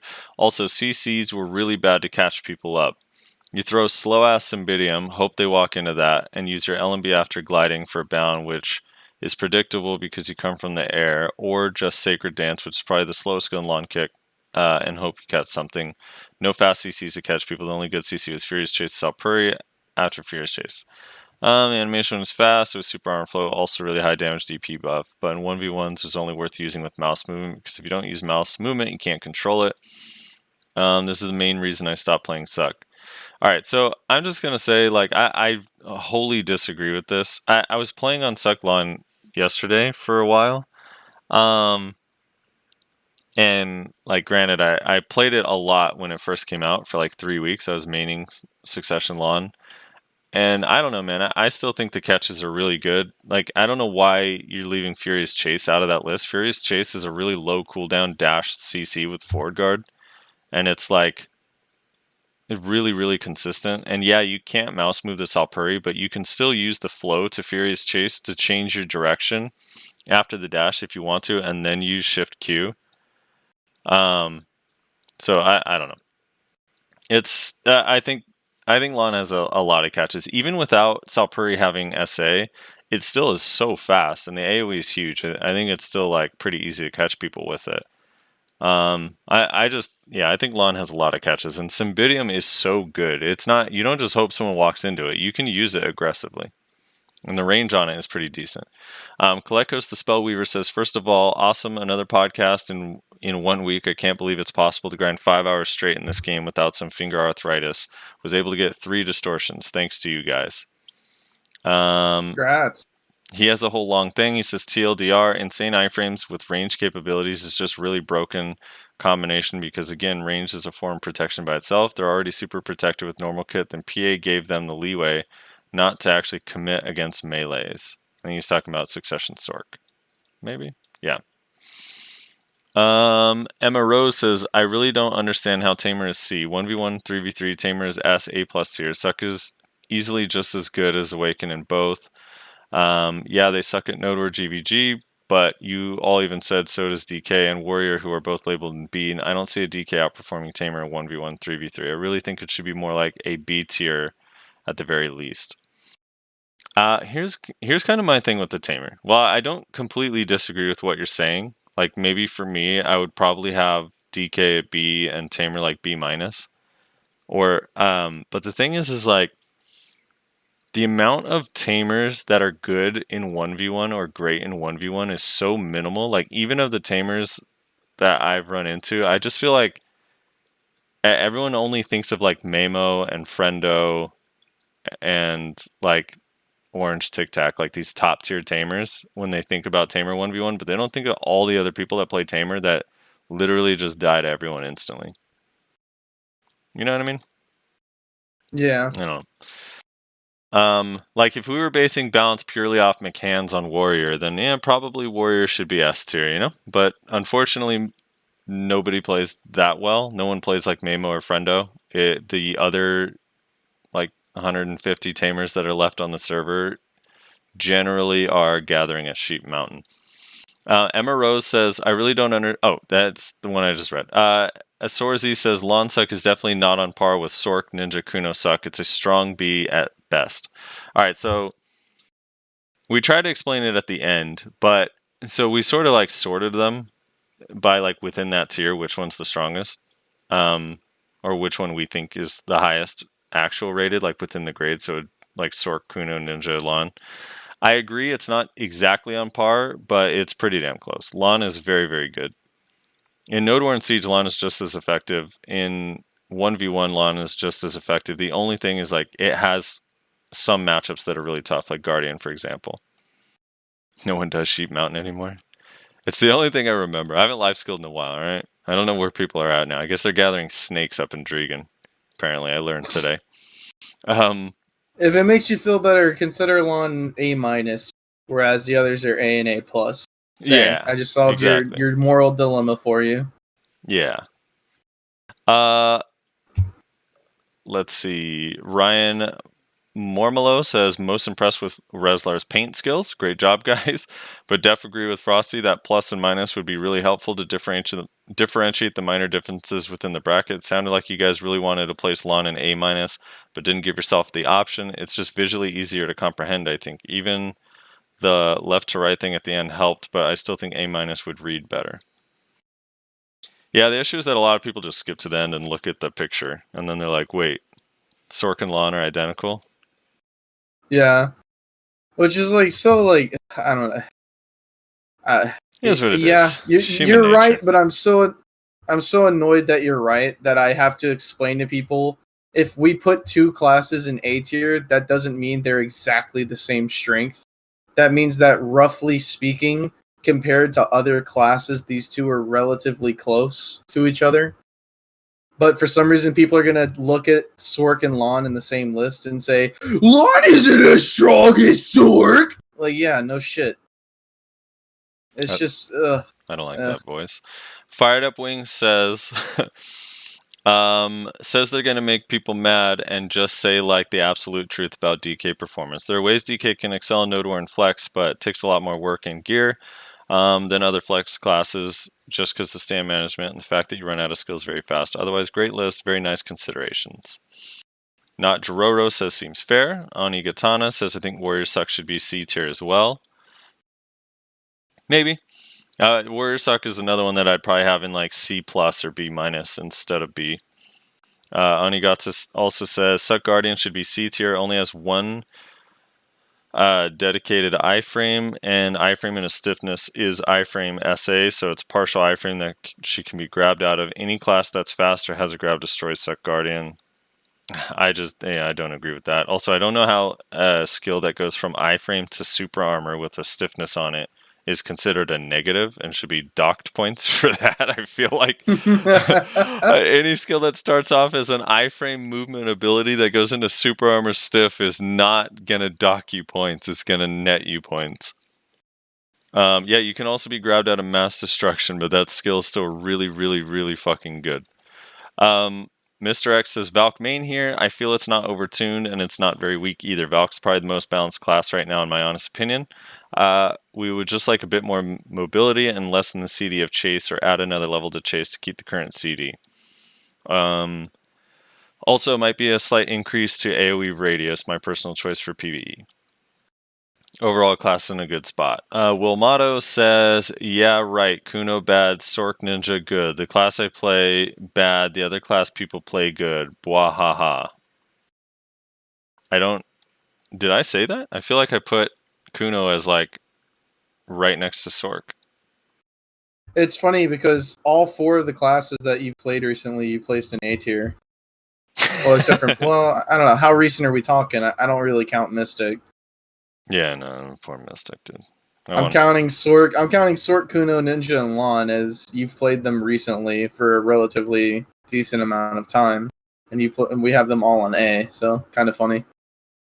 Yeah, I don't know. Maybe he's referring to me because we put Zerker in C tier. But dude, if you really think Zerker's Succession is like higher than C tier, I don't know what to tell you. No, I don't no, know, man. it can't be that because he said right at the top. Yeah, right. Kuno bad, Sork Ninja good. The class I play bad. So I don't know. He also says, edit. The reason why no one plays Witch is because you have a class that has the same skill set with the same weapons. Only difference is C20 Tri Awakening weapon for accuracy. So people will play the class that is better. Even the differences are minimal. Warrior and Valk had the same issue when Succession came out, but a lot of people stayed Valk because the moveset was different. Even Warrior was better. So my point is, with two different classes, same moveset, it's impossible to not have this issue of over-representing of that class. If you give Witch teleport, people will play Witch because she has teleport and MMA. Yeah. I don't know. There's a lot of weaknesses to Witch compared to Wizard. I'm trying to get a guest. I'm not going to say who. I'm trying to get a guest that maybe can talk to us about Succession Witch a little bit.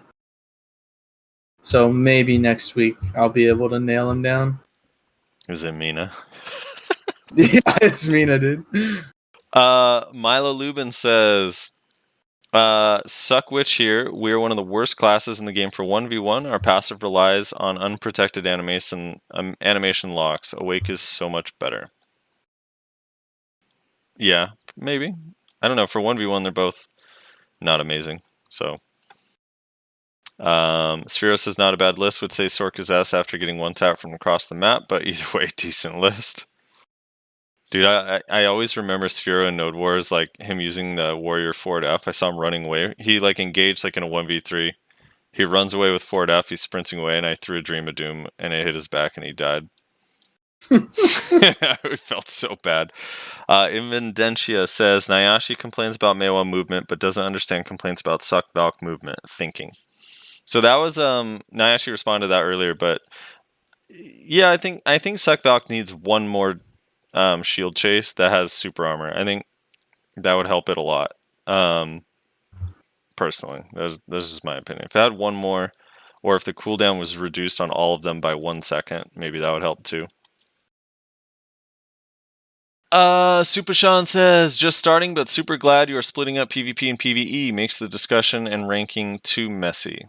And Austin Lassiter says, what about the activate Windows succession? Where does that go?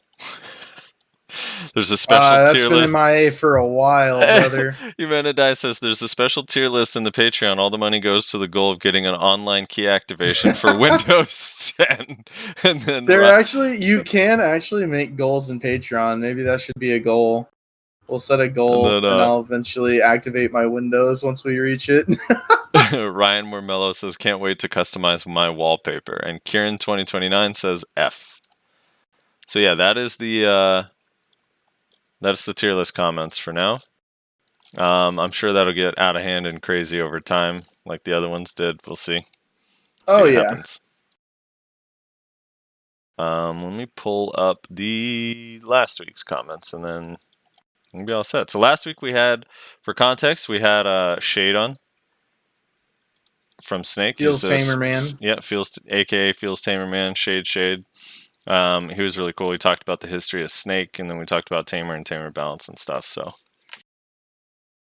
R9S says, dumb question, but is there a least populated channel in NA? Example, Kama 3 has a low population of players there. Not really, no. Yeah, not that I can think of off the top of my head. I mean, probably, I don't know.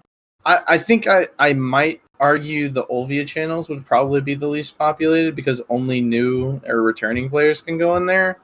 But even then, I'm not too positive. What percentage of our player base is new or returning? I have no idea. All I know is like Arsha is really popular and Vel 4 is very popular for RBF. Those are the only two channels that are like Kama like 4 for is something. Oddly popular all the time for some reason. I've noticed on NA. Like their BA always has people. Sometimes it's this crowded. It's kind of weird.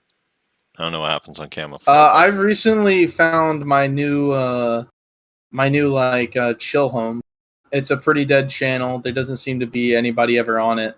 I'm not gonna say what it is because fuck you guys. It's my channel, but I'm pretty hype about it, honestly. I just kind of started hopping channels one day, and then finally I found a channel where nobody was in my spot, and nobody showed up at my spot, and I grinded for like 6 hours, and I didn't see a soul. I was like, oh my god, this is fantastic. Yeah. R9 or yeah. Kama Bahadir says, "I loved this podcast. Nice to listen to while grinding, etc." Thank you. Ochacha says, "I was referring to the Relic PLFA hackers." Sad face. Yeah, our apologies. Sometimes it's kind of hard to remember the comments, so I get a little lost, or the context from the week before. Queso81 says, "FYI, the ad layout annoying as fuck. No offense. One of the ads mid-part actually restarted the video from the beginning, so I stopped listening. Also, if you promote ad blockers, anybody using it, you get no monetization for it, and only get paid if someone watches the whole ad, no skip, I think." Yeah, I know. Yeah, I don't know. I mean, the as restart... far as the ad resetting your video, that sucks, but there's not much I can do about that. But yeah, ad block. Yeah, you only get money if people watch the ads, and then I think you get a little bit extra if they interact with it or whatever. But the thing is, man, like, I have it enabled so that maybe we can make some money on it right now, because can't work. But man, just make your life easier and use ad block. I know that's such a weird thing for me to say right after saying that first thing, but just use ad blocker, man. Seriously, just make your life easier. If you don't know what ad blocker is, it's an extension you can get on your web browser that will block almost every ad that pops up, whether it be a video ad or a ad in like sidebars and things like that. And it is, in my opinion, a necessary tool to browse the internet. Or get YouTube Red. I use Google Play Music. I use Google Play Music for my music instead of Spotify, and it kind of is like a bundled in thing where you get Google Play Music, YouTube Music, and YouTube Red like all at once. So no ads on my phone, on my browser, on anything. I don't even need an ad blocker. It's pretty great. I've used Spotify for years, and then a while back they paired Spotify and Hulu together. So now I also have Hulu for no additional cost, which is pretty hype.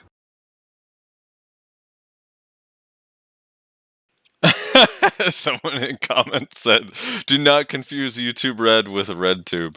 True. Oh boy. WoW seriously says, "Unpopular opinion, archers should get some changes in their kit. Buffs, nerfs. Simple idea would make Zephyr Leap damage reduction SA instead of frontal guard in exchange for better frames for glide or meteor dive. Gap for meteor dive is a bit too large at the start and end animation. Simple fix could be get rid of gap at start and just leave gap at end so it's able to be punished, not while starting the animation. Other option is making slide register actually moving so you don't get rubber banded from where you started the glide moving away. Anyone that's lawn mains knows the archer point of origin before the movements, because what matters can confirm that's how it is rather desyncy as well." So I agree with the point of origin thing. Like, grapple should only work on like where you actually are, not the point of origin when you start like meteor dive. I don't agree with your first thing. I don't believe meteor actually has a gap, and as much as I know people hate to hear it, that's probably desync.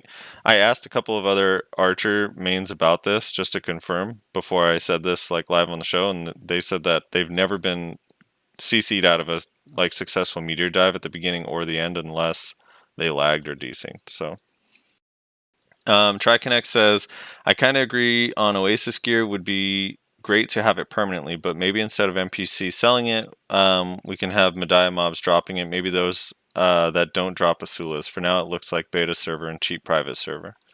Or cheap private server." Yeah, that'd be kind of cool. I mean, if it dropped and you can sell it for silver, so it actually was like not a horrible drop to get, that wouldn't be bad for like newer players. Bambino says, "About the gear to skill question, we can clearly see that skill matters a lot more in many situations. For examples, I do T2 plus Node War from time to time.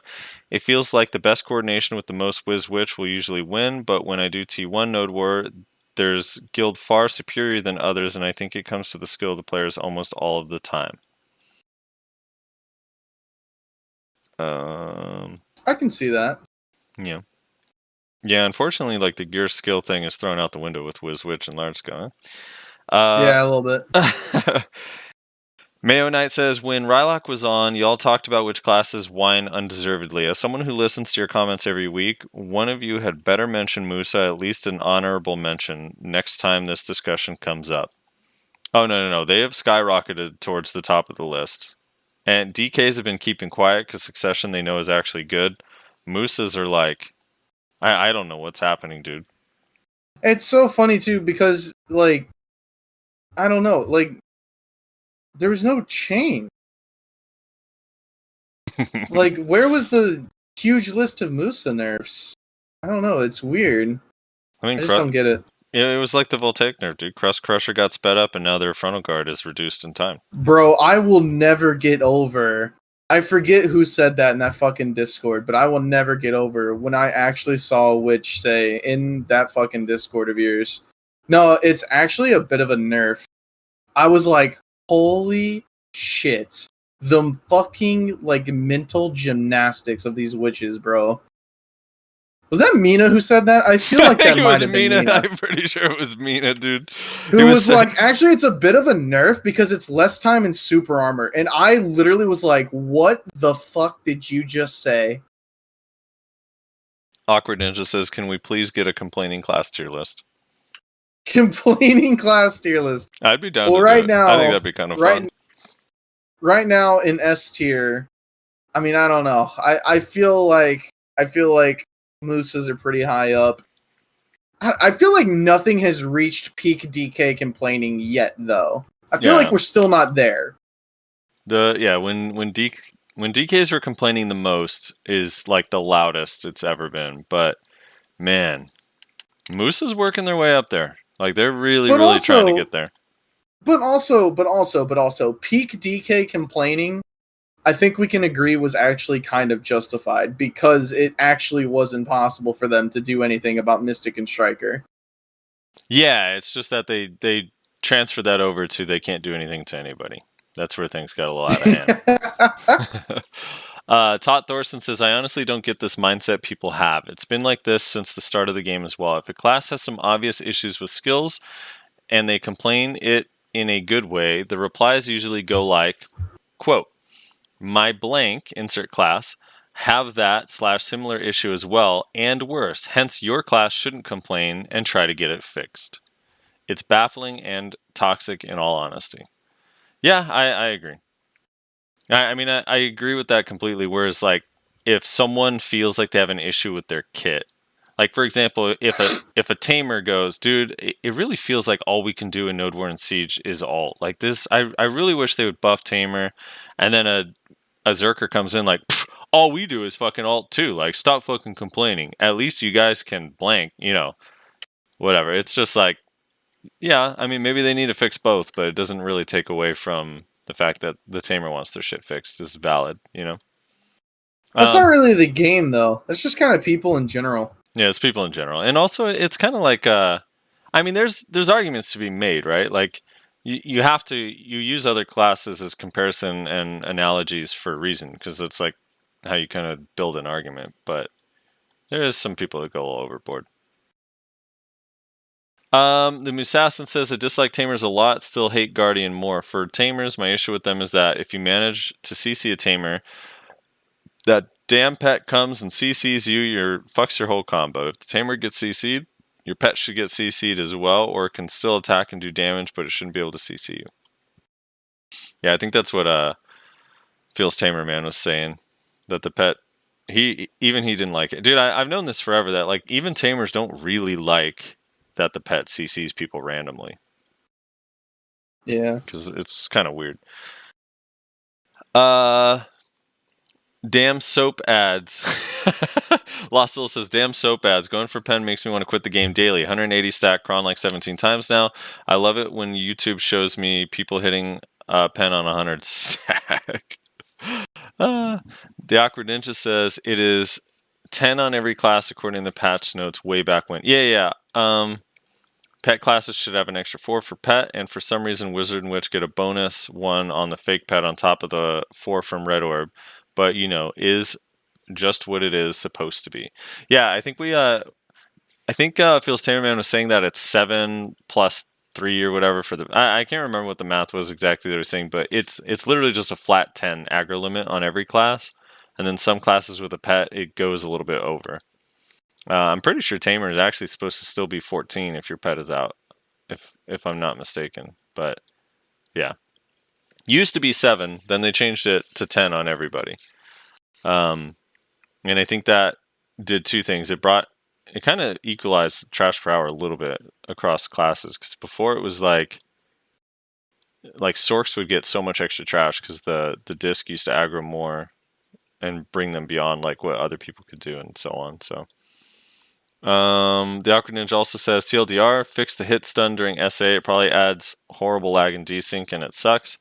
Tamer, Zerker, Striker, and Mystic with aerial self stuns during SA. For Mystic, it is leg drop. Or Striker, it is leg drop. Mystic, sea burial. Tamer, cloud riding. Zerker gets double dicked with predatory leap and giant leap. Wizard had a problem with this while descending with TP, and it actually got fixed a long time ago, and Sork got fixed. Yeah. I still contest they should just remove fall animation entirely unless you fall from a fucking skyscraper. Agreed. No all-powerful magical being, it falls from fucking 2 feet and starts flailing their hands. Would never happen. Conan says, all the memories from back in Eden and early server merge. I was an Alloy back then, and I remember fighting you guys. Midir, the GM, ended up quitting and disbanded the guild a few weeks post-server merge. The majority of Alloy's strong member actually went to Vision. I still see some of the names in Snake today. Good Fight only came many months later. I remember Alloy. I do not, dude. I don't remember any of these guilds. My first guild ever was Butt Chuggas. Little known fact. I got invited to a guild while I was grinding Sawsons, and I didn't understand the interface, and I accepted the invite, not knowing. I actually didn't know I got into the guild, and the next day I was like looking at my guild. I like pressed the G thing. I was like, oh shit, I have like a guild chat, and the guild's name was actually Butt Chuggas. So yeah. Butt Chuggas. Hell yeah, dude. My first guild was named Oblivion. So pretty edgy. Yeah, Oblivion. Madoshi asked, "What guild were you in on Eden?" I wasn't in Eden. I played on Uno. He was an Uno guy. So I had the joy of being dominated by Barcode for a year and a half, 2 years, however long it was. The good old days. I remember Barcode. Colecos the Spellweaver says, I don't know. I still think using purified water on yourself to unsummon the pet when it attacks you is the most balanced change we can do. Yeah, I agree. 0H says, for those who want to fight higher gear people with lower gear, roll Succession Mystic. I'm 275, 324, and I get out-traded to death or half-comboed by a Trial Succession Mystic while it takes me a full combo to kill one. LOL. No, this is not exaggerated. Dude, Mystic's E-buff. I know no Mystic wants to hear it, but that E-buff is probably overpowered. Not saying there aren't others that are overpowered as well, but goddamn. You ever read the Mystic E-buff, Rez? Oh, did we lose Rez? Rezi? Oh, he's bio. I'm going to read this real quick for everyone. It'll be fun. Here we go. Let me swap to my Mystic real quick. Read it live on the show. I'm not saying for sure it should be nerfed, but it should. I think we should. It's fair to ask questions. That's all I'm saying. I think it's totally valid to ask questions about this E-buff. All right. Here we go. Mystic E-buff. You ready? HP recovery. Instantly, you get 500 HP back. Recover 30 martial shards, so refills your shards to full. All AP plus 20 for 30 seconds. All DP plus 20 for 30 seconds. Attack speed plus 30 for 30 seconds. All accuracy plus 15 for 30 seconds. All evasion plus 15 for 30 seconds. That shit is fucking crazy. We're going over the Mystic E-buff. Okay, why? Have you seen how powerful it is? I have not. AP 20, DP 20, attack speed 30%, They recover 500 HP instantly when using it. All evasion plus 15% and all accuracy plus 15% for 30 seconds. Let's go over the Striker rebuff. Alright, Striker rebuff. All HP 500, same as Mystic. All DP plus 50, so 30 more DP during the buff than Mystic gets. Attack speed 30%, all resist 30%. Not even close to Mystics.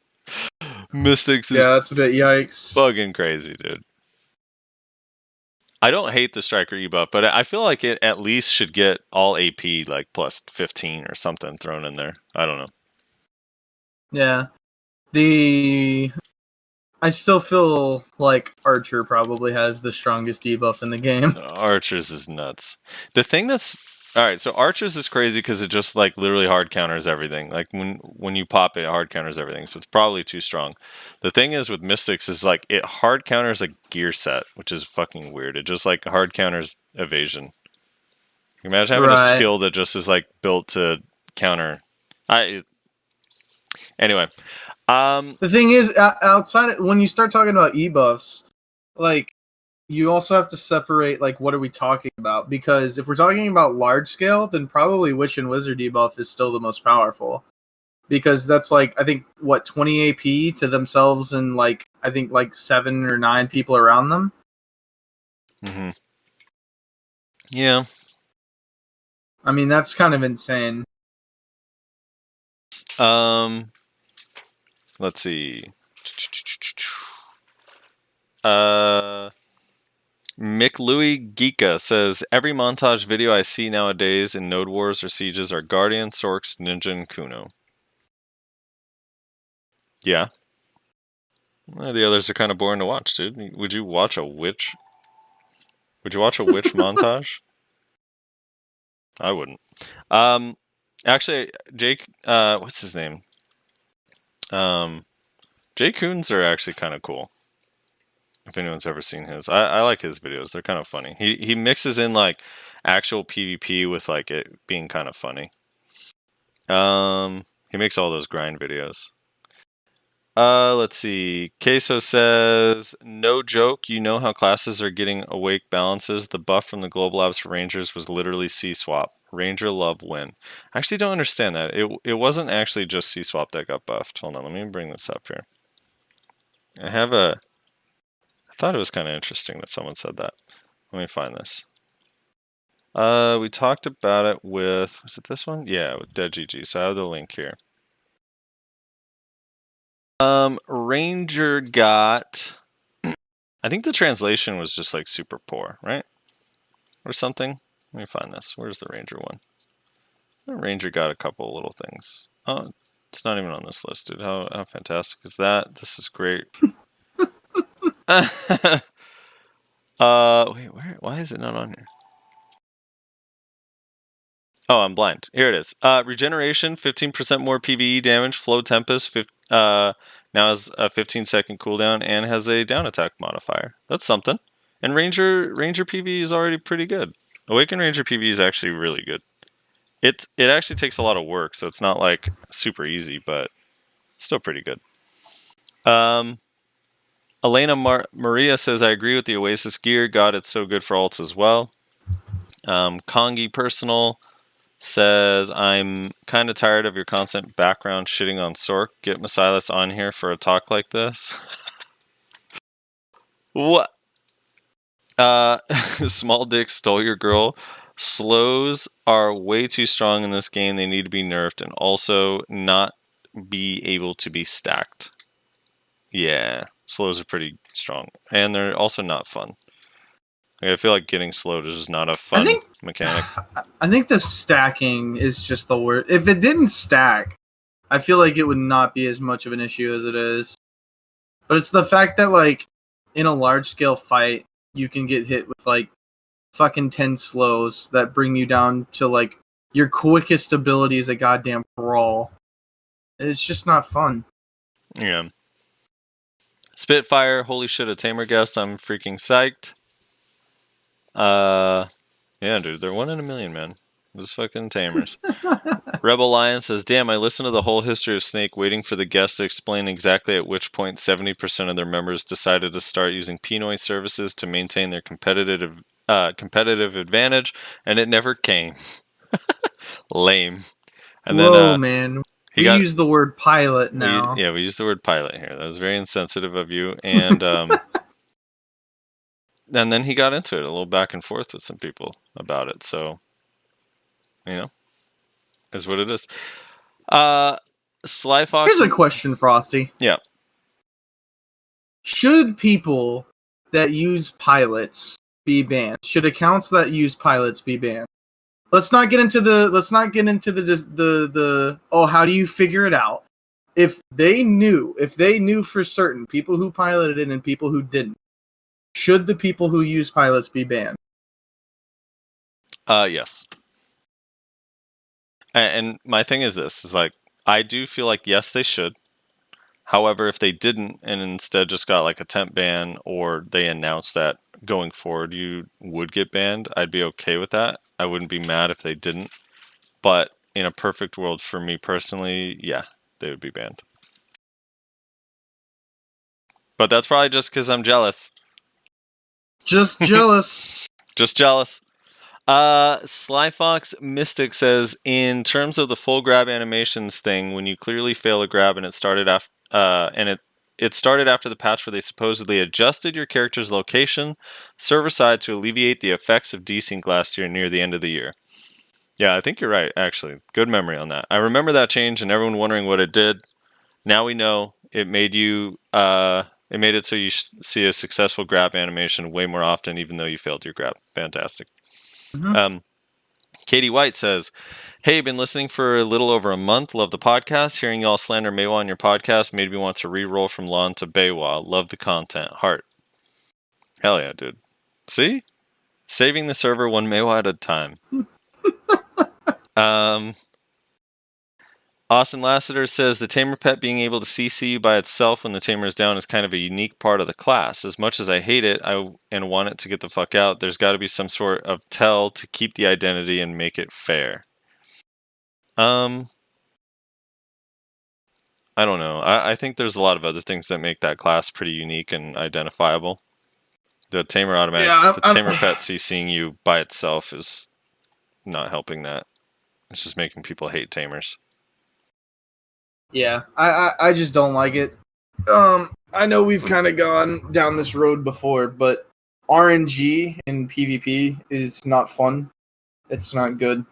It's part of why I really have a hatred for card games, because there's just an innate RNG involved in card games, which is what you draw from your deck that there's no way for you to overcome.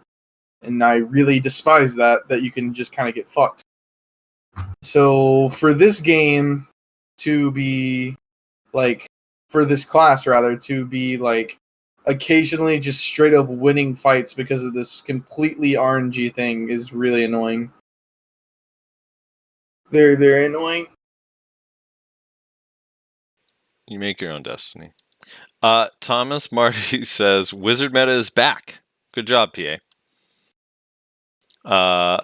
Milo Lubin says, keep it up, guys. And Kieran2029 says, E. He's spelling something on all of our podcasts. I don't know what it is, but one letter comment. Is he just saying the alphabet? Maybe. Because this came before, right? The tier list, so that would be E and F. Yeah, maybe it's just the alphabet. You may be onto something. We'll have to see in 20 weeks. We'll know the full puzzle will be solved. That is it for the podcast today. Is there anything else you wanted to talk about? No, I think that's basically everything. Make sure you check out Nayashe. His Twitch is twitch.tv/Nayashe_NA. Frosty at twitch.tv/SoFrosty. If you're interested in supporting us, you can check out our Patreon link down below for some extra content, which we're going to be recording here after we stop the podcast. And it's going to be Patreon exclusive, basically. You can also get your name in the podcast starting this week. I'm going to be editing people's names into the podcast. So as a thank you, So yeah, that's something you're interested in, then check that out. Rezar I don't works for know- his money, dude. He works for his money. Oh, another thing. I'm not making any guarantees. Let me get this out of the way first. I'm not making any guarantees, but I am going to try to upload something on Wednesday, every Wednesday. I'm going to try. I'm going to desperately try. It's going to be YouTube only. It'll probably oftentimes involve Nayashe and or Frosty, because I just kind of like doing things with them. Gonna try. We'll see. We'll see. This week, Nayashe finally got me the fights that we did forever ago that I wanted to upload like 2 weeks ago. So this week it's going to be that. I'm going to be putting together some... we did... Was it first to 10 that we did? Or was it best of something? I don't remember. We did some amount of fights. First to 5.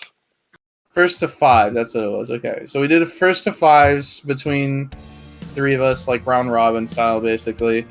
Spoiler: Frosty came out on top. Busted class. So I'm gonna be, gear carried, class carried, PC carried, internet carried, everything else. So I'm gonna be putting that up on Wednesday, hopefully, and then after that, I'm just gonna be trying to put something up. I feel like I got so much time on my hands, I can put out more content for people. So, no promises, but I'm gonna be trying to do that. So.